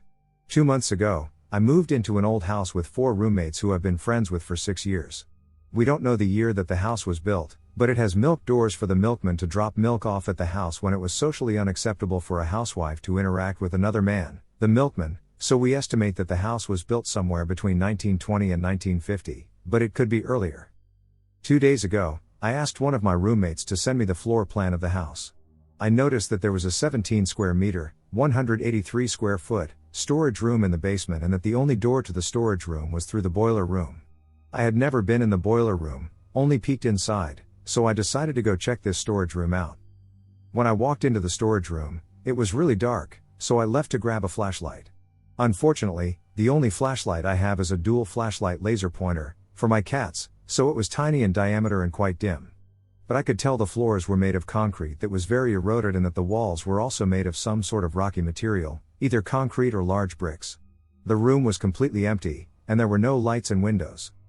When I shined the light at the farthest wall, about 5 meters or 16 feet away from me, where I was standing at the doorway, I saw some wooden art-like things hanging on the wall. I can't quite remember what it looked like, but I believe it was square-shaped and contained some geometric patterns, but I also vaguely remember something unique, like a figure or larger symbol, perhaps, to be somewhat in the center of this art-like thing, or maybe slightly higher than the center. At this point, I was somewhat freaked out, so I immediately decided to leave, and when I stepped through the doorframe into the boiler room, I stepped in a puddle. I was somewhat confused because it would have been very difficult to miss before. I had walked through that area 3 times already, but the leak seemed to be coming from the hot water heater, so I decided it was normal and proceeded to go to bed. Then last night when I was sleeping, I heard a bubbling sound coming from the toilet in the bathroom that is right next to my bedroom, which is the only bedroom in the basement. I got out of bed to check it out, and I saw this large bubble forming and popping over and over again for about 3 minutes. I stood there and observed it, not knowing what to do, and when it finally stopped, I went back to bed. The house is old, so I assumed the bubbling in the toilet might have been a quirk of the house that I was experiencing for the first time, or maybe that we had a pipe blocked.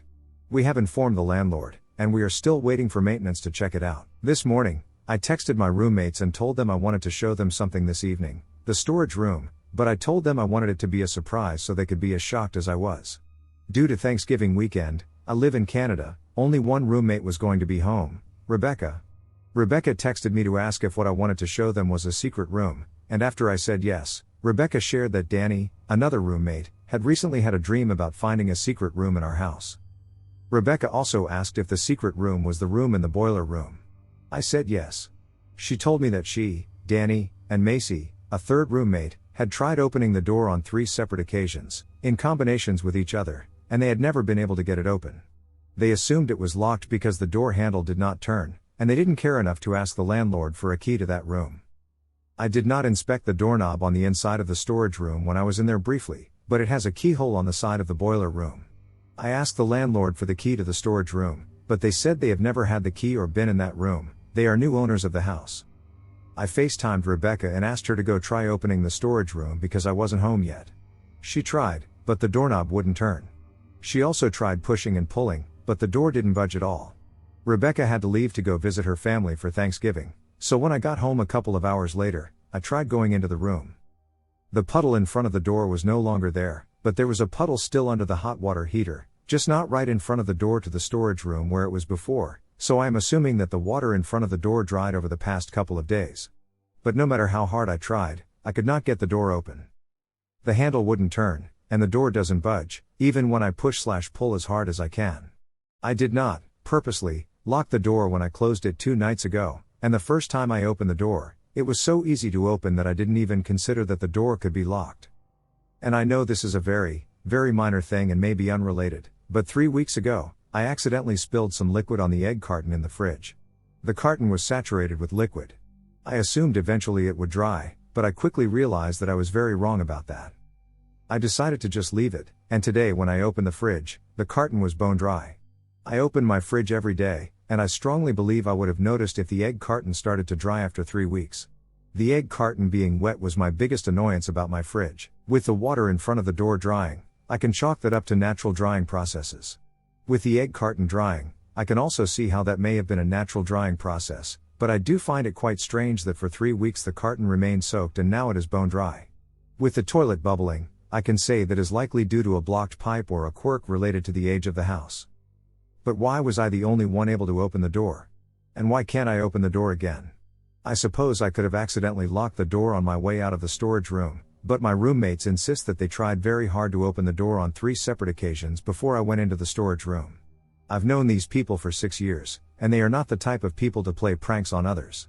I have never heard of them playing a prank on anyone, and they have never played a prank on me in the 6 years that I have known them. Can someone help me come up with a reasonable explanation for why I was able to open the door after my roommates already tried 3 separate times and insisted it was locked? I would greatly appreciate any insights into the other strange events. The real mysterious church. So, that one summer day, I, as usual, was preparing for an extremely lovely trip to Cambridge with my friends. I was there for the first time, and it was pretty interesting to go there and have some good time and take some beautiful photos of famous colleges and the buildings. So, I get into this amazing looking city, I ask people where the town center is, and I go, following the young person's directions. I take some photos of the nature, buildings. And then suddenly I came across this beautiful church or chapel, name it how you want it. And I was like really excited to get in there, unlike my friends, who were really negative about it and didn't want to go in. But I was so fascinated by the look, and I didn't really care, honestly. So, we get in, there's no one who seems to be around, really, quite too. And the inside was so amazing, and I just didn't dare to get my camera out, but I couldn't resist. The second that I took the first photo, the poster on the wall just fell down. I have to admit, I was a bit terrified afterwards. As I came closer to pick it up and stick it back, I had a little glare at the wall where the poster was. I saw tape. There was so much of this strong tape on the wall and on the poster that there was no way the poster could fall the moment I took the first photo, literally, no actual way. I was actually having some scary thoughts in my head, but I was like, no, maybe it's just me. So, I carried on taking some photos. There weren't many of them. Then, afterwards, I get to my hotel room, I get my camera USB plugged into my computer, and I open the files. And I see no photos, like no files or any photos at all. I plug it out, still no photos at all, neither with my friends nor photos in the church. And then, actually, I realized that it could be related to the fact that this poster fell down. And I think someone mysterious in that church just didn't want those pictures that I took to go anywhere or be shown to someone, or maybe it's just me, I don't know. I had my camera for like 8 months, and the price wasn't actually cheap till that moment. I didn't have any problems with it. I told my family and my friends, they didn't believe me. So, I just had to share it with you guys. Late night mystery. This is a true story, but it requires a few details before we dig in. Years ago, maybe in 2013 or 14, I was hanging out with my little cousins. They didn't go out a lot at the time, so I normally liked to get them out of their house and kind of spoil them.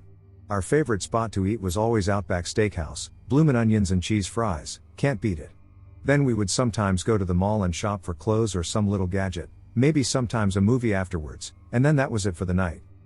One evening in particular we remained in our hometown instead of traveling a few towns over that actually had more options for restaurants. I think it was storming, so we stayed in town. We ended up going to my friend's house. We arrived to find him and his sister, who lived with him while in college. After a few minutes, we ended up all going out to get a late night snack/coffee at the nearby 24-hour diner. We came back, and I had to go to the bathroom. As I'm coming out of the bathroom, I have to walk through the kitchen to get back to the living room. I look at the refrigerator door, and I see a picture. It was hand-drawn in crayon, ironically enough. I said, "What the hell is this?" My friend and my little cousins come into the kitchen, and immediately my youngest cousin says, "Hey, it's Slender Man." I have no clue who that is. "Who?" I respond. "It's a monster that kidnaps children," my youngest cousin responds.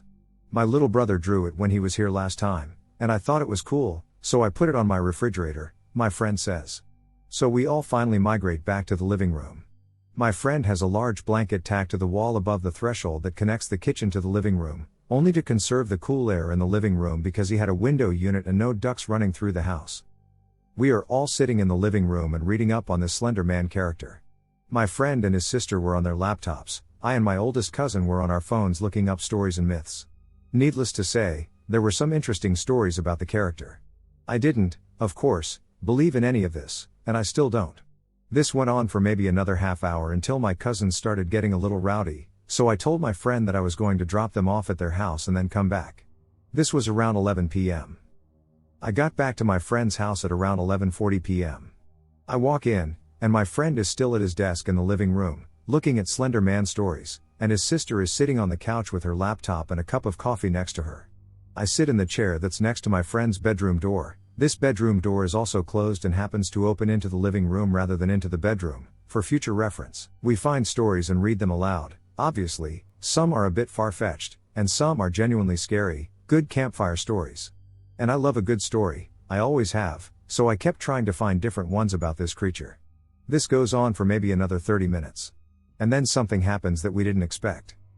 We're all sitting quietly and reading to ourselves at this point. Then we hear a loud thud in the kitchen. We all look at each other, and then we look at the blanket that covers the threshold to the kitchen. We looked around, and his cat was in the room with us, sitting behind his desk, so we knew it wasn't the cat.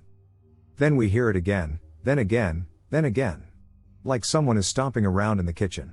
The steps are slow, with maybe a second or two in between, and these are heavy steps, maybe a cliché-sounding step, that's the only way I know how to describe them.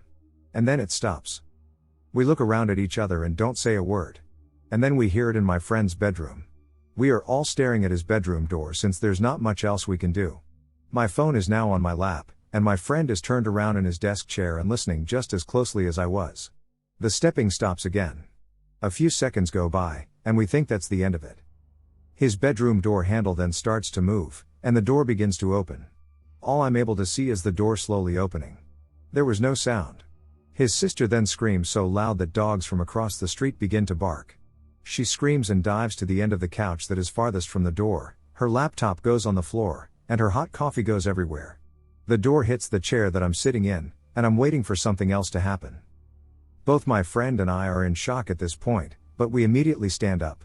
He looks over at his samurai sword set that he has and pulls two of them. He unsheathes them and then hands one to me. I mean, we don't believe in ghosts, but a weapon is a weapon, whether it's for decoration or not. We then proceed to patrol through his house. There was nothing in his bedroom, nothing in the second bedroom, and nothing in the kitchen or bathroom. We meet back in the kitchen and are left with no answers on what just happened. We come back to the living room and check on his sister. Her face is red, tears are being patted from her cheeks, and she's trying to clean up the coffee that was spilled. What did you see? We ask his sister. She shook her head and took her glasses off. I don't know, I was scared. I get the laptop off the floor and help wipe it off since there was coffee on it. My friend places the swords back on the rack and turns to us. We both ask again if she's okay. She responds that she's okay but insists that we stop looking up stories about Slender Man. We agreed and never looked up horror stories when we all were together again. That particular friend and I aren't close anymore, and he hasn't lived in that house for the past 3 years. But for years we always referenced that story, and it always managed to give us chills. He later admitted that he at first thought that my cousins were in the house and were stomping around. I laughed and explained that they weren't. This, of course, did not help his tension with living in that house. Now, I don't believe in ghosts, monsters, or aliens. But I do believe that the human imagination is a very powerful tool when it comes to telling a story, and if we believe in something enough, then surely anything can become flesh. Whether this was just an old house settling on a warm night or just something else, we'll never know. But we at least got a good story out of the evening. I'm afraid it'll follow me. When I was about 7 or 8, I was left home alone for the first time. I was excited because I love my family, but they can be overprotective. This was the first time when I was really given some personal freedom at home, but it was also when strange things started to happen to me around my house, or at least the earliest memory I have of something happening. I was in my room just sketching and coloring while listening to the TV in the background when I realized that a show I don't like had come on. I also realized that I left the remote next to the TV. As I got up to go get it, the second I was off the bed, a toy that was on the very top of my bookshelf on the other side of the room flew at the spot I was just sitting on my bed. I want it to be known that there was nothing that could have bumped the shelf, especially not to send it flying like that. There was no AC or windows open, and my door was shut so none of my dogs could have snuck in and done something to move it. After that I started to notice strange bruises and cuts on my body. I wasn't super active, but I was enough to just pass these off as nothing at first, but when I got foot surgery and couldn't really do anything for a while, I noticed new and even worse injuries started to show up.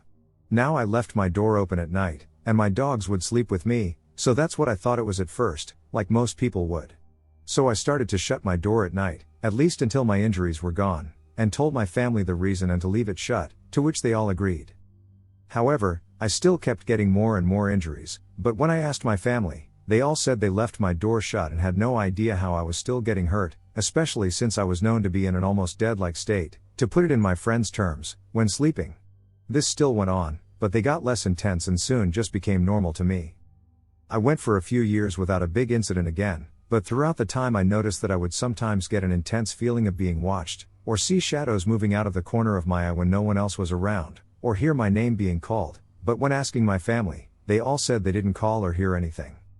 My dogs would sometimes growl at a particular spot in a room, and their eyes would move as if they were watching someone walk around. They would sometimes even go as far as to stand over my body while looking at something I, nor anyone else, could see. I've also always had a hard time sleeping. My mom would often joke that I never slept for the first 5 years of my life, but on nights when it's especially hard, I can hear what is almost like someone breathing from the hallway. It's a different kind of breathing than the overly obnoxious snores my parents produce next door. This breathing is even, but heavy and still somehow loud enough to be heard over the snores. Over the years, however, it seems to be closer to the point where I will wake up hearing and feeling breath right in my ear, to which I just hold still and pretend to be asleep until I either fall back asleep or it goes away.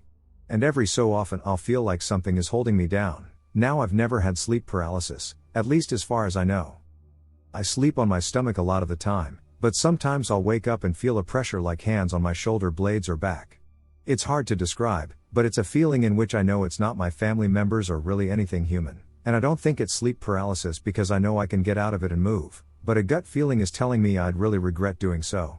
Now to let it be known, yes, I do believe in the supernatural, but even so, I always try to think of a more logical explanation when things happen to me or others, and that's how I tried to approach all of these situations, but the next time something happened, I couldn't reasonably think of one. My best friend had come to my house for a sleepover, and while I told her some of the weird things that have happened to me, I've never brought up the idea of the supernatural. But as we were watching a horror movie centered on ghosts, I asked her if she thought something like this could be my situation, and while she actually agreed, saying she always got a weird feeling at my house, we both just continued to watch the movie, trying to lighten the mood. However, my friend took it too far, I suppose, because she started to laugh and taunt my ghost, as she put it. As she did, the device we were watching the movie on switched off, and the movies and games on the shelves next to us all flew off and at us. My friend never said another bad word about ghosts after that, but even to this day electronics at my house still act up when that friend comes over but are fine when she leaves or anyone else comes by. Now, as the years went on, I only had incidents that happened a couple of years after each other. I still got unexplainable cuts and bruises, but like I said, I was used to it by now, and the only things that I just couldn't explain by any other logic were rather harmless stuff like mulch from a plant flying at and almost hitting me, or a metal coffee can on the back of the table against the wall almost falling right on my foot when I walked by. I recently got a ferret, and I would keep him in the room next door at night so my room wouldn't stink, and he would often rattle and yank on the bars. However, not long after, I noticed he would be out of his cage when I walked into the room. Now I've seen him escape the cage right in front of my eyes, and for that I put a pillow under the table he was on so if he got out when up there he wouldn't hurt himself. But what confused me was one day I heard him let out a distressed cry and thinking he was hurt, ran into the room, only to see him perfectly fine, but on the bed in that room. Now, that probably doesn't sound too bad, but he's only a baby and isn't long or strong enough to get up there on his own, and when I asked my family, all of them said they didn't put him up there or take him out of his cage. And I believe them because, 1, I immediately ran to that room, 2, I would have been able to hear the door open and or close if they did, and 3, why would he cry out like he was scared or in pain if it was just one of my family members, all of which he is comfortable with, just picking him up and putting him on the bed. Another night, we had family visiting, and I gave up my room and slept in it with my ferret. I woke up in the middle of the night and heard the sound of footsteps pacing in the room, and then right after they stopped, I heard the noise of what it sounds like when my ferret hops back in his cage. That may not sound weird, but just seconds prior to this, he was on the bed with me, and it was on the other side of the room opposite of where his cage is, making it literally impossible for him to have made it there in that amount of time, especially for me not to hear him getting off the bed beforehand. I do believe there is a supernatural being in my house, and even though none of my other family is attacked by it, I decided to ask my skeptic of a mom one day what she thought about ghosts and demons. She immediately replied, "I don't really believe in that stuff," and so I left well enough alone for a while. But when I noticed more weird events happening around the house, I asked my mom again, and she replied in the exact same way, but this time I asked what she thought of our house. She then hesitated and said, "Yeah, there's something here." I was shocked, and when I asked her why, she said that for almost all my life, she had seen weird stuff happen around the house. I'm 17 now, and nothing has happened/attacked me in years, other than the normal cuts and bruises that I've become accustomed to. I'm hopeful that it's over, or at least will be over when I go to college next year, but another part of me is waiting. Waiting for something big to happen and actually trying to majorly hurt me, or worse, that this thing is attached to me instead of the house, and that I'll never be rid of the burden that never seems to completely leave me.